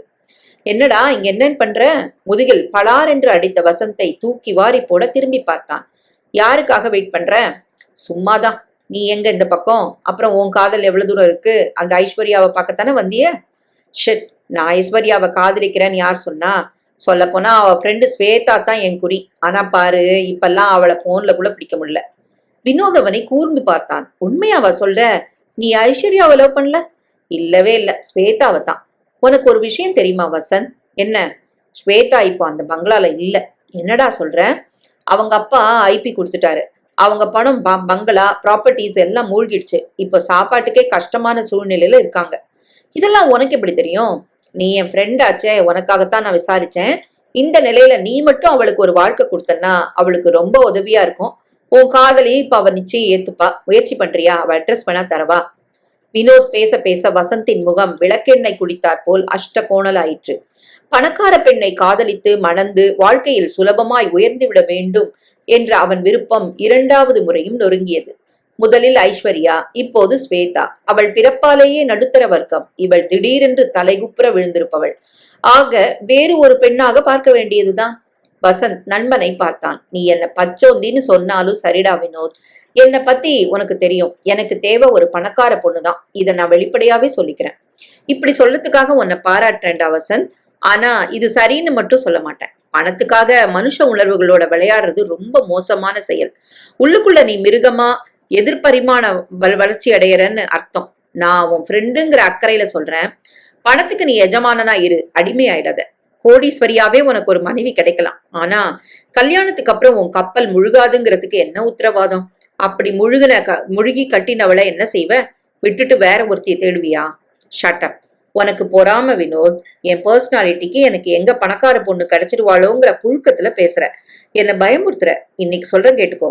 ஒரு நாள் இல்ல ஒரு நாள் ஒரு கோடீஸ்வரனா உன் கண்ணு முன்னால நான் நிக்கத்தான் போறேன். நீ பார்க்கத்தான் போற. நீ நல்லா இருந்தா நான் சந்தோஷப்படுவேண்டா. ஆனா கஷ்டம்னு வந்துட்டா நீ தான் எதிர்நீச்சல் போடணுமே தவிர அடுத்தவன் முதுகுல சவாரி செய்ய நினைக்கிறது உனக்கே ஆபத்தா முடிஞ்சிட போகுதுன்னு தான் சொல்ல வந்தேனே தவிர மத்தபடி நீ நல்லா இருக்கிறதுல எனக்கு எந்த பொறாமையும் இல்ல. நான் என் ஜாதகத்தை நம்புறேன். நான் கஷ்டப்பட மாட்டேன். இருந்தாலும் உன் அட்வைஸுக்கு தேங்க்ஸ். நான் வரேன். வசந்த் தன் வண்டியை கிளப்பி கொண்டு சென்ற மறு நிமிடம் ஔவையார் சிலைக்கு பின்னால் இருந்து வெளிப்பட்டாள் ஸ்வேதா. அவளை பார்த்ததும் வியந்தான் வினோத். இவ்ளோ நேரம் நீ இங்கதான் இருந்தியா? ஆமா, உங்க ஃப்ரெண்டு பேசுனதையும் கேட்டேன். அவன் அப்படித்தான் ஸ்வேதா, விடு. ஆச்சரியமா இருக்கு. ஐஸ்வர்யா பணக்காரி இல்லைன்னு தெரிஞ்சதும் எனக்கு வலை வீசா ஆசைப்பட்டிருக்கான். என்னை பத்தி நீங்க சொன்னதும் என்னையும் உதறிட்டான். பணம் இவ்வளவு பெரிய விஷயமா வினோத்? இவன் மட்டும் இல்ல, என் ஃப்ரெண்டு ஐஸ்வர்யாவும் இப்படித்தான் நிறம் மாறிட்டா. கஷ்டங்கள் வரும்போது சிலரோட நிஜ முகங்களை தரிசிக்கின்ற வாய்ப்பு கிடைக்குது. அழகான அந்த ஐஸ்வர்யாவோட நிஜ முகம் ரொம்ப அகோரமானதுன்னு தெரிஞ்சா நீங்க ஆச்சரியப்படுவீங்க. என்ன சொல்ற நீ? அவ என்ன செஞ்சா அப்படி? எங்க அண்ணனை காதலிச்சா அவ. ஆனா இப்போ இல்ல. எங்க பணத்தோட அவ காதலும் காணாம போயிடுச்சு. சந்தோஷப்படு ஸ்வேதா. ஒவ்வொரு கஷ்டமும் மனிதர்களை நமக்கு அடையாளம் காட்டிடுது. அந்த ஐஸ்வர்யாவும் சரி, இந்த வசந்தும் சரி, ரொம்ப கஷ்டப்பட போறாங்க பார் வாழ்க்கையில. வேணாம்ப்பா. நாம யாருக்கும் சாபம் கொடுக்க வேணாம். அவ திருந்தட்டும், கஷ்டப்பட வேணாம். அதான் உன் நல்ல குணம் ஸ்வேதா. சரி, என்ன எதுக்கு இங்க வர சொன்னீங்க? எங்க வீட்டுல விஷயம் தெரிஞ்சாச்சு. அப்பாவும் அம்மாவும் எப்போ உன் வீட்டுக்கு வரலான்னு கேட்க சொன்னாங்க. ஸ்வேதா வியப்படைந்தாலும் யோசித்தாள். ரொம்ப சந்தோஷம் வினோத். ஆனா இப்போ கல்யாணம் பண்ணிக்கிற மூட்ல நான் இல்ல. என்னாச்சு ஸ்வேதா? இந்த நிலையிலையும் எதுவும் எதிர்பார்க்காம என்ன கல்யாணம் பண்ணி வைக்க முன்வர உங்க அப்பா அம்மாவோட பெருந்தன்மைக்கு நான் தலை வணங்குறேன் வினோத். அதே நேரம் எங்க அப்பாவோட கௌரவத்தை பத்தியும் நான் யோசிக்க வேண்டியிருக்கு. வைரமும் வைடூரியமும் இல்லாட்டாலும் நல்லதா 4 புடவையும் பாத்திரங்களும் படுக்கையுமாவது கொடுத்து என்ன அனுப்பணும்னு நான் எங்க அப்பா ஆசைப்படுவாரு. இப்போ அவர் இருக்கிற நிலையில இதுக்கு கூட வழி இல்லை. ஆனா நிலைமை அப்படியே இருக்காது. எங்க அண்ணன் நிச்சயமா தன் லட்சியத்துல ஜெயிப்பான். பொண்ணை வைக்கிற இடத்துல பூவை வச்சாவது என்னை அனுப்பணும்னு நினைக்கிற அவங்க ஆசை நிறைவேற வரைக்கும் நாம காத்திருக்கத்தான் வேணும். உங்களுக்கும் எதுவும் வேண்டாம். நானும் புடவை நகைக்கு ஆசைப்படுறவ இல்லைன்னாலும் அவங்க திருப்திக்காக அவங்க செய்ய நினைக்கிறத செய்யக்கூடிய சக்தி அவங்களுக்கு வர வரைக்கும் நாம வெயிட் பண்ணி தான் ஆகணும் வினோத். எனக்கு புரியுது ஸ்வேதா. ஆனா எங்க அப்பா அம்மா ரொம்ப நாள் காத்திருக்க மாட்டாங்க. அட்லீஸ்ட் இன்னும் 1 வருஷம் அவங்கள சமாளிங்க வினோத். அதுக்குள்ள எதுவும் முடியாட்டி உங்க வழிக்கு நான் வந்துடுறேன். கட்டின புடவையோட உங்க வீட்டுக்கு நான் வர ரெடி. வினோத் அதற்கு சம்மதித்தான். எனக்கு பணம் எதுவும் வேணாம் ஸ்வேதா, ஆனா உங்க அப்பா மறுபடியும் பழையபடி ஆகணும், அதான் ஏன் விருப்பமும். உங்க அண்ணனுக்கு என்ன ஹெல்ப் எப்ப வேணாலும் செய்ய நான் ரெடியா இருக்கேன். அப்ப நான் கிளம்புறேன். ஸ்வேதா எழுந்து மண்ணை தட்டி விட்டு கொண்டு நடக்க ஆரம்பித்தாள். முதலில் ஒரு பெரிய டைரக்டரிடம் அசிஸ்டன்ட் டைரக்டராக சேர்ந்தான் ஸ்ரீராம். அப்பா பழைய நிலையில் இருந்திருந்தால் மரியாதை கொடுத்து வேலை கற்றுத் தருவார்கள். இப்போது பல அவமானங்களுக்கு இடையில்தான் வேலை கற்க வேண்டியிருந்தது. முன்னேற நினைப்பவர்கள் அவமானங்களை கண்டு கலங்கக்கூடாது என்று தனக்குத்தானே சொல்லிக் கொண்டான். வினாடி நேரம் கூட வீணாக்காமல் திரைப்படத்துறையில் எத்தனை விஷயங்கள் தெரிந்து கொள்ள முடியுமோ அத்தனையும் தெரிந்து கொண்டான். சொற்ப காசுக்காக நாள் முழுக்க உழைத்தான். ஒரு நல்ல சினிமாவின் லட்சணங்கள் எப்படி இருக்க வேண்டும் என்று தன் அனுபவங்களை கொண்டு சுவாரஸ்யமான கட்டுரையாய் எழுதி வைத்தான். நேரம் கிடைக்கும் போதுதான் தான் எடுக்க நினைக்கும் வெற்றி படத்துக்கான கதை, திரைக்கதை, வசனம் எல்லாவற்றையும் ஷார்ட் பை ஷார்ட் பக்காவாக எழுதினான். தன் மனதுக்குள்ளேயே அதை காட்சிகளாக்கி ரசித்து பார்த்தான். இது மட்டும் படமாக்கப்பட்டு திரையிடப்பட்டால் நிச்சயம் பாக்ஸ் ஆபீஸ் ஹிட்டாக ஓடும் என்று தோன்றியது. ஆனால் யார் உதவுவார்கள்? யார் அவனை நம்பி அவ்வளவு பணம் போடுவார்கள்? இவனை விட அனுபவமும் திறமையும் கொண்டவர்களே பேயாய் பிசாசாய் கதை சொல்லிக் கொண்டு அலையும் போது இவனுக்கு யார் சுலபத்தில் சான்ஸ் கொடுத்து விட போகிறார்கள்? ஸ்ரீராம் தன் ஸ்கிரிப்டை பீரோ மூலையில் போட்டு வைத்துவிட்டு வழக்கம் போல தன் பணிகளை கவனிக்க புறப்பட்டான். அண்ணா நகரில் ஒரு முன்னாள் கதாநாயகியின் பங்களாவில் ஷூட்டிங். டைரக்டர் டென்ஷனாக இருந்தார். தன் உதவியாளர்களை விரட்டி கொண்டிருந்தார். ஹீரோ இன்னும் வரவில்லை. கேமராமேன் வினோதை நிற்க வைத்து லைட்டிங் சரி பார்த்தார். ஏம்பா ஸ்ரீராம், பேசாம நீ நடிக்கலாமே, நல்லா தானே இருக்க. நீங்க ஒரு படம் எடுத்து சான்ஸ் கொடுங்க சார், நடிக்கிறேன். ஸ்ரீராம் புன்சரிப்போடு சொல்ல அவர் சீரியஸாய் முகத்தை வைத்துக் கொண்டு அவனை விழித்து பார்த்தார். இந்த பாரு ஸ்ரீராம், நான் ஒரு கேமராமேன், எனக்கு தெரியும் எந்த முகம் நிக்கும்னு. நீ வேணா பாரு, நீ நிச்சயம் நல்ல நடிகனா வருவ.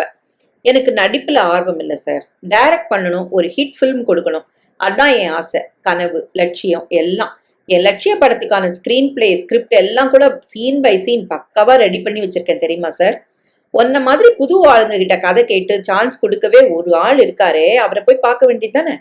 எங்க சார், எனக்கு முன்னால ஒரு கூட்டமே அங்க காத்துக்கிட்டு இருக்கே, அவரை பார்க்கவே முடியலையே. கேமராமேன் கண்ணை மூடி யோசனையில் ஆழ்ந்தார். உங்க அப்பாவால தான் நான் இன்னைக்கு இந்த உயரத்துல நிக்கிறேன் ஸ்ரீராம். அந்த விசுவாசத்துல உனக்கு என்னால ஒரே ஒரு உதவி செய்ய முடியும். அவரை பார்க்க அப்பாயின்மெண்ட் வாங்கி தரேன், மத்தபடி ஓன் சமத்து. என்ன சொல்ற?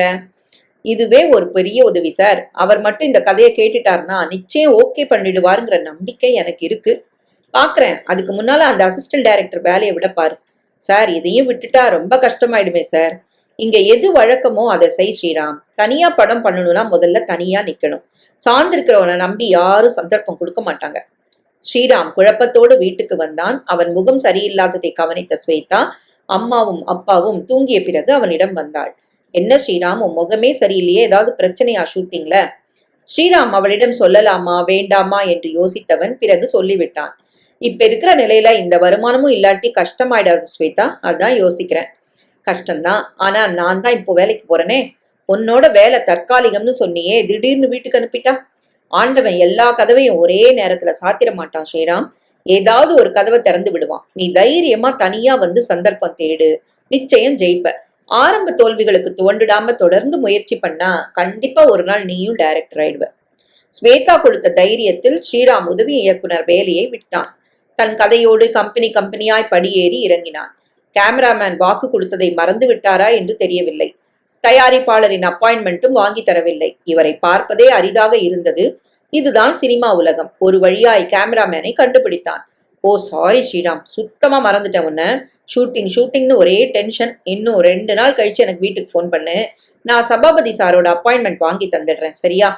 அவர் ப்ராமிஸ் பண்ணிவிட்டு மறுபடியும் மறந்து போனார் போல் நடிப்பது எல்லோருக்கும் இங்கே தண்ணிப்பட்ட பாடு. 2 நாள் கழித்து அவன் செய்த தொலைபேசிக்கு எந்த ரெஸ்பான்ஸும் இல்லை. ஊரில் இல்லை என்ற பதில்தான் கிடைத்தது. ச போ என்றாகியது. கேமராமேன் பின்னால் அலைவதை விட நேரடியாக அந்த தயாரிப்பாளரின் வீட்டுக்கே அலையலாம் என்று தோன்ற தினமும் அவர் வீட்டுக்கு சென்று எப்படியும் அவரை சந்தித்து விடுவது என்ற முயற்சியில் இறங்கினான். அப்படி போய்கொண்டிருந்த ஒரு சந்தர்ப்பத்தில் தான் ஐஸ்வர்யாவை ஒரு ஆணோடு சேர்த்து சந்தித்தான். இவனை பார்த்ததும் அவள் முகம் இருண்டது. அந்த இளைஞனின் காருக்குள் அவசரமாய் பதுங்கினாள். ஸ்ரீராமுக்கு சிரிப்பு வந்தது. பணம் என்னும் மீனை பிடிக்க அழகு எனும் தூண்டிலில் காதல் என்னும் இரையை காட்டும் இந்த பெண்ணை என்னவென்று சொல்வது? அடித்தொண்டையில் கசப்பாய் ஏதோ சுரந்தது. தெருவோரம் காரை உமிழ்ந்தபடி வேகமாய் அந்த காரை கடந்து நடந்தான். புரொடியூசர் வீட்டு வாசலில் 10-20 இளைஞர்கள் கதையும் கனவுமாக நின்றிருந்தார்கள். இன்றும் அவரை பார்க்க முடியும் என்ற நம்பிக்கை அவனுக்கு ஏற்படவில்லை. இருப்பினும் காத்திருந்தான். கொஞ்சம் டிப்டாப்பாய் இருந்த இளைஞர்கள் சாதாரண செருப்பும் புழுதி படிந்திருந்த உடையுமாய் இருந்த இவனை இளக்காரமாக பார்த்தார்கள். வறுமையிலேயே வாழ்பவருக்கு வறுமை எந்தவித மன உளைச்சலும் தருவதில்லை. மாளிகையிலிருந்து மண்ணில் வீழ்ந்துவிட்ட காரணத்தாலோ என்னவோ தன் ஏழ்மை கோலம் அவனுக்கே அவமானமாக இருந்தது. இருப்பதிலேயே நல்ல உடை இதுதான். இது கிழிவதற்குள் வாழ்க்கை திசை மாறினால் நன்றாக இருக்கும். உள்ளிருந்து ஒரு ஆள் வந்தான். இன்னைக்கு யாரையுமே பார்க்க முடியாதான், போயிட்டு இன்னொரு நாள் வாங்க எல்லாரும். ஸ்ரீராம் சோர்வோடு கிளம்பினான். போர்டிகோ கடந்து கேட் நோக்கி நடக்கும்போது ஹாய் ஸ்ரீராம் என்று பெண் குரல் ஒன்று உற்சாகமாக அழைக்க திடுக்கிட்டு நின்று குரல் வந்த திசையில் தலை உயர்த்தி பார்த்தான். ரேணுகாவா? இவள் எங்கே இங்கே? வியப்போடு நின்றான். ரேணுகா துள்ளி குதித்தபடி கீழே இறங்கி ஓடி வந்தாள். நீ என்ன இங்க எதிர்பார்க்கலல்ல? நானும் தான். ஆமா, இது என்ன கோலம்? நீ எங்க இங்க வந்த? யார பார்க்க வந்த? முதல்ல நீதானான்னு எனக்கு சந்தேகமா இருந்தது. ஆனா நீதான்னு தெரிஞ்சப்புறம் ஆச்சரியமாயிடுச்சு. என்னாச்சு ஸ்ரீராம்? உன் மிடுக்கான நடை, உடை, கார் கம்பீரம் எல்லாம் என்னப்பாச்சு? இல்ல இந்த விஷயத்துல ஏதாவது படத்துல நடிக்கிறியா? பார்த்தா ஷூட்டிங் நடக்கிறாப்லேன்னு தெரியலையே. ரேணுகா மூச்சு விடாமல் பேசினாள். ஸ்ரீராம் அவளையே வியப்போடு பார்த்தான். 2 வருடத்துக்கு முன் அவனை துரத்தி துரத்தி ஒரு தலையாய் காதலித்தவள் ஐஸ்வர்யா அவன் மனதில் நிறைந்திருந்த காரணத்தால் அவனால் இவளை ஏறெடுத்து பார்க்க முடியவில்லை. ஒரு கட்டத்தில் தான் வேறொருத்தியை காதலிக்கும் உண்மையை அவளிடம் பளிச்சென்று சொல்லிவிட்டான். அதன் பிறகு அவள் துரத்துவது ஓய்ந்தது. கொஞ்ச நாளில் அவள் கல்லூரிக்கு வருவதும் நின்றுவிட்டது. அவளுக்கு என்ன ஆயிற்று என்று யோசிக்கும் நிலையில் கூட அப்போது அவன் இல்லை. என்ன ஸ்ரீராம் சைலண்ட் ஆயிட்ட? கல்யாணம் ஆயிடுச்சா உனக்கு? உன் காதலி தானே உன் மனைவி. எத்தனை குழந்தைகள்? காதலிக்காக உன் வீட்டை விட்டு ஓடி வந்துட்டியா? அதான் இந்த பஞ்சவேஷமா? கவலைப்படாத, கொஞ்ச நாள்ல எல்லாம் சரியா போயிடும். நீ சந்தோஷமா இருக்கல்ல? ஆமா, இங்க யார பார்க்க வந்த? ரேணுகா அடுக்கடுக்காய் கேள்வி கேட்டாள். எனக்கு இன்னும் கல்யாணம் ஆகல ரேணுகா. மிஸ்டர் சபாபதியை பார்க்கத்தான் இங்க வந்தேன். அவன் 2 வரியில் பதில் சொல்ல அவள் திகைப்போடு அவனை பார்த்தாள். சபாபதி எங்க மாமா தான். அவரை எதுக்கு? டைரக்ஷன் சான்ஸ் கேட்கலாம் தான் அலையா அலையறேன் 6 மாசமா. ஆனா பார்க்க முடியல. உள்ளவா ஸ்ரீராம், இந்த நிமிஷம் நீ எங்க மாமாவை பார்க்க நான் ஏற்பாடு பண்றேன். உள்ளவா. ஸ்ரீராம் திகைப்போடு அவள் பின்னால் சென்றான். உட்காரு, முதல்ல ஏதானு சாப்பிடு. மாமா கொஞ்ச நேரத்துல கீழே வருவாரு, நான் அறிமுகம் செஞ்சு வைக்கிறேன். ரேணுகா குளிர்பெட்டி திறந்து சில்லென்று அவனுக்கு பழரசம் கொண்டு வந்தாள். தென் உன்னை பார்த்தா ஏதோ பெரிய கஷ்டத்துல மாட்டிட்டு இருக்க போல இருக்கு. என்கிட்ட சொல்லலாம்னா சொல்லு. அவள் கேட்க ஸ்ரீராம் தயங்கியபடி அப்பா வீழ்ச்சியடைந்த கதையை சொன்னான். தன் லட்சியத்தை சொன்னான். கூடவே ஐஸ்வர்யாவின் பச்சோந்தி காதலை பற்றியும் சொன்னான். கஷ்டமா இருக்கு ஸ்ரீராம். சிங்கம் மாதிரி வாழ்ந்த உங்க குடும்பத்துக்கு இப்படி ஒரு கஷ்டமா? பட் நீ கவலைப்படாத, நிச்சயம் நீ டைரக்ட் பண்ணத்தான் போற. இதுக்கு நான் கேரண்டி. நீ சொன்னா உங்க மாமா கேட்பாரா? நான் சொல்றத நீ கேப்பியா? சொல்லு, என்ன கேட்கணும்? நீ இன்னும் அந்த ஐஸ்வர்யாவை காதலிக்கிறியா? சத்தியமா இல்ல. ஒரு காலத்துல இனிப்பா இருந்த விஷயம் இப்ப கசப்பான விஷயமா மாறிடுச்சு. அப்போ மறுபடியும் நான் உன்கிட்ட மடிப்பிச்ச கேட்கலாம்ல? அவன் திகைப்போடு அவளை பார்த்தான். இப்போ நீதான் என் மனசுல இருக்க ஸ்ரீராம். உன்னை நினைச்சுக்கிட்டு கிட்டத்தட்ட 30 வரன்களை நான் வேண்டான்னு சொல்லியிருப்பேன். எனக்கும் எங்க அப்பாவுக்கும் சண்டை வந்துருச்சு. நான் கோச்சுக்கிட்டு இங்க வந்துட்டேன். என் பிரச்சனைக்கு என்ன முடிவுன்னு எனக்கே புரியாத நிலையில தான் என் கண்ணையே நம்ப முடியாம உன்னை பாக்குறேன். நான் 3ஆம் பிறை மாதிரி உள்ளுக்குள்ள இப்போ ஒரு நம்பிக்கை கீத்து முளைச்சிருக்கு. அது முழு நிலவாகிறதும் இல்ல வந்த வேகத்திலேயே மறையறதும் இப்ப உன் கையில தான் இருக்கு. அப்பா எனக்கு கெடு வச்சிருக்கிறாரு. ஒண்ணு நீ காதலிக்கிற பையனை கூட்டிட்டு வா, இல்ல நான் காட்டுற பையனுக்கு கழுத்த நீட்டு. இதான் அவர் வச்சிருக்கிற செக். அவள் நிறுத்த அவன் சம்பித்து போனான். என்ன சொல்வதென்று புரியாமல் வாயடைத்து போயிற்று. உனக்கு ஒரு வேளை சோறு போடுற நிலையில கூட நான் இப்ப இல்ல ரேணுகா. என்ன போய் ஏன்? நீ நல்லா இருக்கணும். உங்க அப்பா காட்டுற பையனை கல்யாணம் பண்ணிக்கிட்டு நல்லபடியா இரு. அதான் உனக்கு நல்லது. சந்தோஷம் பணத்திலேயா பங்களாலேயோ இல்ல ஸ்ரீராம். மனசுக்கு பிடிச்சவனோட முள்ளுல நடந்தா கூட பஞ்சு மேல நடக்கிறா போல தோணும். ராமாயணத்துல ராமனும் சீதையும் அதனாலதான் காட்டுல கூட சந்தோஷமா இருந்தாங்க. அவங்க படாத கஷ்டத்தையா நாம பட்டுட்டோம் சொல்லு? ரேணுகா கேட்க ஸ்ரீராம் பிரமித்து போய் அமர்ந்திருந்தான். மாடியிலிருந்து அவளது மாமா சபாபதி இறங்கி வந்து கொண்டிருந்தார். வாயை திற என்றபடி ஒரு பெரிய கேக் துண்டை அவள் வாயில் திணித்துவிட்டு அருகில் உட்கார்ந்தான். என்னாச்சு? கேக் எல்லாம் போன காரியம் வெற்றியா? ஸ்வேதா கேக்கை விழுங்கியபடி கேட்டாள். சபாபதி என் கதையை ஓகே பண்ணிட்டாரு. அவருக்கு ரொம்ப ரொம்ப பிடிச்சு போச்சு. பெரிய பட்ஜெட்லயே படம் எடு, சீக்கிரம் வேலையை ஆரம்பின்னு சொல்லிட்டாரு. சிட். ஸ்வேதா சந்தோஷமாக அவன் கரத்தை குலுக்கினாள். தூங்கி கொண்டிருந்த அம்மா அப்பாவை எழுப்பி விஷயம் சொல்லி இனிப்பு கொடுத்தாள். அப்பா கண்கலங்க அவன் தலையை தொட்டு வாழ்த்தினார். ஜெயிக்கணும்டா ஸ்ரீராம் என்று முணுமுணுத்தார். நீ என் பிள்ளைன்னு சொல்லிக்கிறத விட நான் உன் அப்பான்னு சொல்லிட்டு நெஞ்ச நிமிர்த்தி நடக்கணும். நிச்சயம் நடப்பீங்கப்பா, ஸ்ரீராம் உறுதி சொன்னான். பீரோ திறந்து தன் ஸ்கிரிப்ட் ஃபைலை எடுத்தான். இரவு முழுக்க உட்கார்ந்து மறுபடியும் படித்து இன்னும் மெருகேற்றினான். உதவி இயக்குனர் பணியும் உதறிவிட்டு இந்த 1 வருடமாய் நாய்படாத பாடுபட்டு விட்டான். ஒரு படம் ஹிட்டானால் இவனை சுற்றி நிறைய பேர் வாலாட்டுவார்கள், குழைவார்கள். இதுதான் சினிமா உலகம்.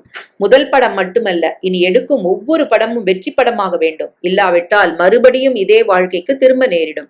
இனி எடுத்து வைக்கும் ஒவ்வொரு அடியும் திட்டமிட்டு எடுத்து வைத்தால் தான் ஜெயிக்க முடியும். 2 நாள் கழித்து அவர் சொல்லியிருந்த 1/2 மணி நேரத்துக்கு முன்பாகவே தன் ஸ்கிரிப்டோடு போய்விட்டான். வாப்பா என்று வரவேற்றபடி ஸ்கிரிப்டை வாங்கி 5-6 பக்கம் படித்தவரது முகம் திருப்தி அடைவதை கவனித்தான். ஆர்டிஸ்ட் யார போடலாம் சொல்லு, அவன் வரிசையாய் சொல்ல அவர் ஆமோதித்தார். வெரி குட், நான் நினைச்ச ஆளையே நீயும் சொல்லிட்ட. அவர் தன் செல்போனை எடுத்து எண்களை அழுத்தி யாரிடமோ பேசினார். குசலம் விசாரித்தார். அப்ப அட்வான்ஸ் அனுப்பிடுறேன், வர அமாவாசை அன்னைக்கு பூஜை வந்துருங்க என்றார். ஹீரோயின் போன்லயே புக் பண்ணிட்டேன் பத்தியா. எப்படி நம்ம செல்வாக்கு? மற்ற ஆர்டிஸ்டையும் என் அசிஸ்டன்ட் நீயே போய் புக் பண்ணிடு. அப்புறம் 1 நிமிஷம் இரு. அவர் எழுந்து போய் தன் பிரீஃப் கேஸ் எடுத்து வந்து திறந்தார். இது உனக்கு அட்வான்ஸ், 30,000 போட்டிருக்கேன், மிச்சம் படம் முடிஞ்சதும் வாங்கிக்கோ. அவன் கை நடுங்கியது, கண்கள் கலங்கியது. சட்டென்று அவர் காலில் விழுந்தான். அடடே எந்திரிப்பா, நான் என்ன செஞ்சுட்டேன்னு? என் தொழிலே இதானே. நீ நல்ல கதை சொன்ன, நான் அதை படம் எடுத்து லாபம் பார்க்க போறேன். இதுக்கு எதுக்கு காலில் விடுற? போய் உங்க அப்பா காலில் விழு. அவர்கிட்ட ஆசை வாங்கிக்க. படம் சரியா வந்தா உனக்கு நல்ல எதிர்காலம் இருக்கும். அதனால பார்த்து பண்ணு. 1 நிமிஷம் ரேணுகா உன்னை பார்க்கணும்னு சொல்லிச்சு, பார்த்துட்டு போ. மேல அந்த ரூம்ல இருப்பா. அவர் அவசரமாய் தன் காரில் ஏறி செல்ல ஸ்ரீராம் மெதுவாக மாடிக்கு வந்து அந்த அறையின் கதவை தட்டினான். வா ஸ்ரீராம். ரேணுகாவின் குரல் கேட்க கதவை தள்ளிக்கொண்டு உள்ளே போனான். கட்டிலில் காய்ச்சலோடு படுத்திருந்தாள். என்ன திடீர்னு? காதல் ஜுரம்னு வச்சுக்கோயேன். எனக்கு நீ பதிலே சொல்லலையே. நான் என்ன சொல்றது ரேணுகா? இந்த படம் தான் என் எதிர்காலம் என்னன்னு தீர்மானிக்க போகுது. நீ வசதியா வாழ்ந்தவ. காதல்ங்கிற பேரால உன்னை முற்படுக்கையில படுக்க வைக்க என் மனசு இடம் கொடுக்கல. உனக்கு அது சுகமா இருக்கலாம், ஆனா என் மனசு குத்துமே. முதல்ல நான் ஜெயிக்கணும் ரேணுகா. இப்போதைக்கு வேற எதையும் என்னால் நினைக்க முடியாது. ஓகே, நீ ஜெயிச்சா நீ என்ன சந்தோஷமா கல்யாணம் பண்ணிக்கோ. தோத்துட்டா நான் உன்னை சந்தோஷமா கல்யாணம் பண்ணிக்கிறேன், சரியா? ரேணுகா குறும்போடு கேட்க அவன் சட்டென்று சிரித்தான். இன்னும் உன் குறும்பு குறையவே இல்லை. குறைஞ்சிருந்தது. கடந்த 2 வருஷமா காணாம தான் போயிருந்தது. உன்னை பார்த்ததும் மறுபடியும் அதுக்கும் உயிர் வந்துருச்சு. கூடவே ஒரு பயமும் வந்திருக்கு தெரியுமா? என்னது? நீ மறுபடியும் பெரிய ஆளாகி வேற யாராவது உன்னை கொத்திட்டு போயிருவாங்களோன்னு தான். நான் என்ன பிரெட்டா கொத்திட்டு போக? அப்போ இனிமே யாரும் உன்னை நெருங்க முடியாதுல்ல என்ன தவிர? ஸ்ரீராம் புன்சிரிப்போடு அவளை பார்த்தான். எழுந்து வந்து அவள் தலையை தடவினான். காதல்னா என்ன? அது எப்படி இருக்கும்? எது உண்மை காதல்? அது எங்கிருந்து வரும்னு உன்னை பார்த்துதான் தெரிஞ்சுக்கிட்டேன் ரேணுகா. எது வெட்கத்தை ஏற்படுத்துதோ அதுக்கு பேர் காதல் இல்ல. ஐஸ்வர்யா மேல ஏற்பட்ட காதல் எனக்கு வெட்கத்தை தான் தருது. அழக பார்த்து ஏற்பட்ட மோகத்தை காதல்னு நினைச்சிட்டேன். அதுக்காக வெக்கப்படுறேன். ஒவ்வொரு கஷ்டமும் நமக்கு மனுஷங்களை இனம் பிரிச்சு காட்டிடுங்கிறது உண்மைதான். என் பழைய காதல நீ குத்தி காட்ட மாட்டேன்னு நம்புறேன். இனி ஒன்ன தவிர வேற யாரும் என்னை கொத்திட்டு போகவும் சம்மதிக்க மாட்டேன். போதுமா? My God! ரேணுகா நெஞ்சை பிடித்து கொண்டு மூச்சை உள்ளுக்கு இழுத்து கொண்டாள். இது கனவில்லையே ஸ்ரீராம் என்றாள் படபடவென்று விழிகளை இமைத்தபடி. சத்தியமா நிஜம்தான். அப்படியா? இதை நான் நம்பணும்னா என் கையில ஒரு உம்மா கூட. கையை நீட்டினாள். ஸ்ரீராம் சிரித்துக்கொண்டே அவள் மணிக்கட்டில் இதழ் பதித்தான். இங்க அவள் நெற்றியை காட்டினாள். அடுத்த முத்தம் பதிந்தது. இங்க அவள் கன்னத்தை காட்ட அங்கேயும் இதழ்களை ஒற்றி எடுத்தான். இங்கேயும் தந்தாதான் நம்புவேன். அவள் இதழ்களை காட்ட அவன் அவளை தள்ளினான். காத்திரு பெண்ணே, கல்யாணம் வரை காத்திரு என்றபடி கதவை திறந்து கொண்டு வெளியேறினான். படப்பிடிப்பு வேகமாக நடைபெற்றது. நடிகர்கள் ஆழ்ந்த ஈடுபாட்டோடு ஒத்துழைத்தார்கள். இந்த படம் தங்களுக்கு நிச்சயம் ஒரு நல்ல பிரேக்காக இருக்கும் என்ற நம்பிக்கை அத்தனை பேர் முகத்திலும் இருந்தது. ஆரம்பத்தில் அலட்சியமாய் இருந்தவர்கள் கூட படம் வளர வளர அவனை மரியாதையோடு பார்த்தார்கள். ஹீரோவையும் ஹீரோயினையும் ட்ரில் வாங்கினான். ஒவ்வொரு காட்சியையும் பலமுறை ஒத்திகை பார்த்த பிறகே படமாக்கியதால் பிலிம் அதிகம் வீணாகவில்லை. 2 தோல்வி படத்திற்கு பிறகு ஹீரோ நடிகன் அதில் நடித்ததால் தன் முழு ஒத்துழைப்பையும் உழைப்பையும் அள்ளி வழங்கினான். எடுத்தவரை படத்தை பார்த்த டிஸ்ட்ரிபியூட்டர்கள் பிரமித்தார்கள். ஏரியாக்களின் விலை ஏலம் போடாத குறையாய் எகிரியது. 3/4 படம் முடிந்ததும் ஹீரோ ஸ்ரீராமின் கையில் ஒரு சாவியை வைத்து அழுத்தினான். இனிமே நீங்க கார்ல தான் வரணும் ஸ்ரீராம், இது என் பிரசன்ட் என்றான். புத்தம் புது காரை காட்டி பேச்சே வரவில்லை ஸ்ரீராமுக்கு. இந்த படம் உங்களுக்கு மட்டும் இல்ல ஸ்ரீராம், எனக்கும் ஒரு எதிர்காலத்தை தரப்போற படம். இண்டஸ்ட்ரியில நான் மறுபடியும் ஒரு ரவுண்ட் வர போறேன்னா அதுக்கு நீங்க தான் காரணம். அதுக்காக தான் இந்த சின்ன பிரசன்ட், தயங்காம வாங்கிக்கங்க. வண்டிக்கு பூஜை போட்டு தான் கொண்டு வந்திருக்கேன். ஏறி உட்காந்து ஒரு ரவுண்ட் ஓட்டுங்க முதல்ல. தானே காரை திறந்து அவனை டிரைவர் சீட்டில் உட்கார வைத்து சுற்றி வந்து தானும் அவன் அருகில் அமர்ந்து கொண்டான் ஹீரோ. ஸ்ரீராம் வெட்கத்தோடு வண்டியை ஸ்டார்ட் பண்ண கேமராக்கள் பளிச்சிட்டன. சக டெக்னீஷியன்கள் ஒரே சீராக கைத்தட்டினார்கள். ஸ்டூடியோவை ஒரு முறை வலம் வந்து காரை நிறுத்தும் வரை கைத்தட்டல் நிற்கவில்லை. அன்றைய ஷூட்டிங் முடிந்து அவன் இந்த காரிலேயே வீட்டுக்கு வந்து இறங்கியதை அக்கம் பக்கம் பலரும் வாய் பிளந்தபடி பார்த்தார்கள். ஸ்வேதா வேகமா கீழே இறங்கி வந்தாள். யார் கார் இது ஸ்ரீராம்? இந்தா சாவி, ஒரு ரவுண்ட் போயிட்டு வா. யார் கார்னு கேட்டனே. நம்மளதுதான், என் படத்தோட ஹீரோ விக்ரம் எனக்கு பிரசன்ட் பண்ணாரு. அப்படியா? என்னால் நம்பவே முடியல. நம்பாட்டி போயேன், சென்ட்ரல்ல இருந்து திருடிட்டு வந்தேன். மூக்கு நுனியில கோவத்தை பாரு எங்க அண்ணனுக்கு. சரி நம்புறேன், மேல வா. ஒரு ரவுண்ட் போலியா? ஓ, எல்லாரும் போலாம். அப்பா கிட்ட சாவியை கொடுத்து ஆசி வாங்கு முதல்ல. அதுவும் சரிதான், எனக்கு தோணுச்சா பாரு. ஸ்ரீராம் அவளோடு மேலே வந்தான். அப்பாவிடம் விஷயம் சொல்லி சாவியை கொடுத்து ஆசி வாங்கி கொண்டான். இனிமே சாயங்காலம் தினமும் உங்களை பீச்சுக்கு கூட்டு போறேன்ப்பா. சீக்கிரமே நீங்க பழையபடி ஆயிடுவீங்க பாருங்க. அம்மா சீக்கிரமே கிளம்பு, எல்லாரும் இப்படி கொஞ்சம் தூரம் போயிட்டு வரலாம். நாம ஹோட்டல்ல சாப்பிட்டு எவ்வளவு நாளாச்சு, இன்னைக்கு சாப்பிடுவோம், சீக்கிரம் கிளம்புங்க. ஸ்ரீராம் பாத்ரூமுக்குள் நுழைந்தான். உடல் உஷ்ணம் தீர குளித்தான். கிட்டத்தட்ட 3 வருடம் கழித்து அவர்கள் குடும்பத்தோடு சந்தோஷமாக வெளியில் கிளம்பினார்கள். ஸ்ரீராம் அப்பாவை கைத்தாங்கலாக அழைத்து வந்தான். முன் சீட்டில் அவரை உட்கார வைத்துவிட்டு தானும் அமர்ந்தான். அம்மாவும் ஸ்வேதாவும் பின் சீட்டில் அமர்ந்தார்கள். கார் அதிராமல் வழுக்கி கொண்டு கிளம்பியது. யாரும் யாரோடும் பேசாமல் அந்த கனத்த சந்தோஷத்தை மௌனமாய் அனுபவித்தார்கள். எவ்வளவு நாளாயிற்று இப்படி போய். டிரைவினில் காரை நிறுத்தினான். 4 அமரக்கூடிய டேபிளுக்கு அப்பாவை மெதுவாக அழைத்து வந்து அமரச் செய்தான். அவர் உடலுக்கு ஒத்துக்கொள்ளக்கூடிய உணவாக பார்த்து ஆர்டர் செய்தான். 3 நீண்ட ஆண்டுகளுக்கு பிறகு சந்தோஷமாக பேசி சிரித்தபடி சாப்பிட்டார்கள். சாப்பாட்டுக்கு பிறகு கடற்கரைக்கு வந்து காரில் அமர்ந்தபடியே கடல் காற்றை அனுபவித்தார்கள். அப்பா கொட்டாவி விட்ட பிறகு அங்கிருந்து கிளம்பினார். வெகு நாள் கழித்து அப்பாவும் அம்மாவும் நிம்மதியாக தூங்கினார்கள். ஸ்வேதாவுக்கும் ஸ்ரீராமுக்கும் தூக்கம் வரவில்லை. காரணம் காதல். புரண்டு புரண்டு படுத்த ஸ்ரீராமை பார்த்ததும் எழுந்து உட்கார்ந்தாள் ஸ்வேதா. என்ன ஸ்ரீராம், கார் கிடைச்ச சந்தோஷமா? தூக்கம் வரமாட்டேங்குதா? அது இல்ல, இது வேற ஒரு சந்தோஷம். அது என்ன? நீ ஏன் தூங்காம தவிக்கிற, நீ சொல்லு முதல்ல, அப்புறம் நான் சொல்றேன். நான் தூங்காம தவிக்கிறேனா? நல்ல கதை. அப்படின்னா நீ இப்ப தூக்கத்திலேயா பேசுற? அந்த வியாதி எத்தனை நாளா? உனக்கு ஒரு வியாதினா எனக்கு ஒரு வியாதி. எனக்கு என்ன வியாதியா? நான் நல்லா தான் இருக்கேன். நல்லா இருந்தேன்னு சொல்லு. 1 வாரமா நானும் உன்னை பார்த்துட்டு தான் இருக்கேன். தனியா நின்று சிரிக்கிறது அதிகமா போயிடுச்சு. சரி தாயே, சொல்லிடுறேன். ஸ்ரீராம் கைகூப்பி விட்டு ரேணுகாவை பற்றின முழு விவரமும் சொன்னான். She is great. இதுதான் ஸ்ரீராம் நல்ல அன்பு. உண்மையான காதல் தோற்றாலும் நிறம் மாறாது.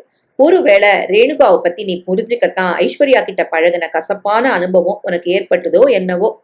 அப்படியே இருக்கலாம். அதை விடு. உன் வியாதிக்கு யார் மூல காரணம்னு சொல்லவே இல்லையே.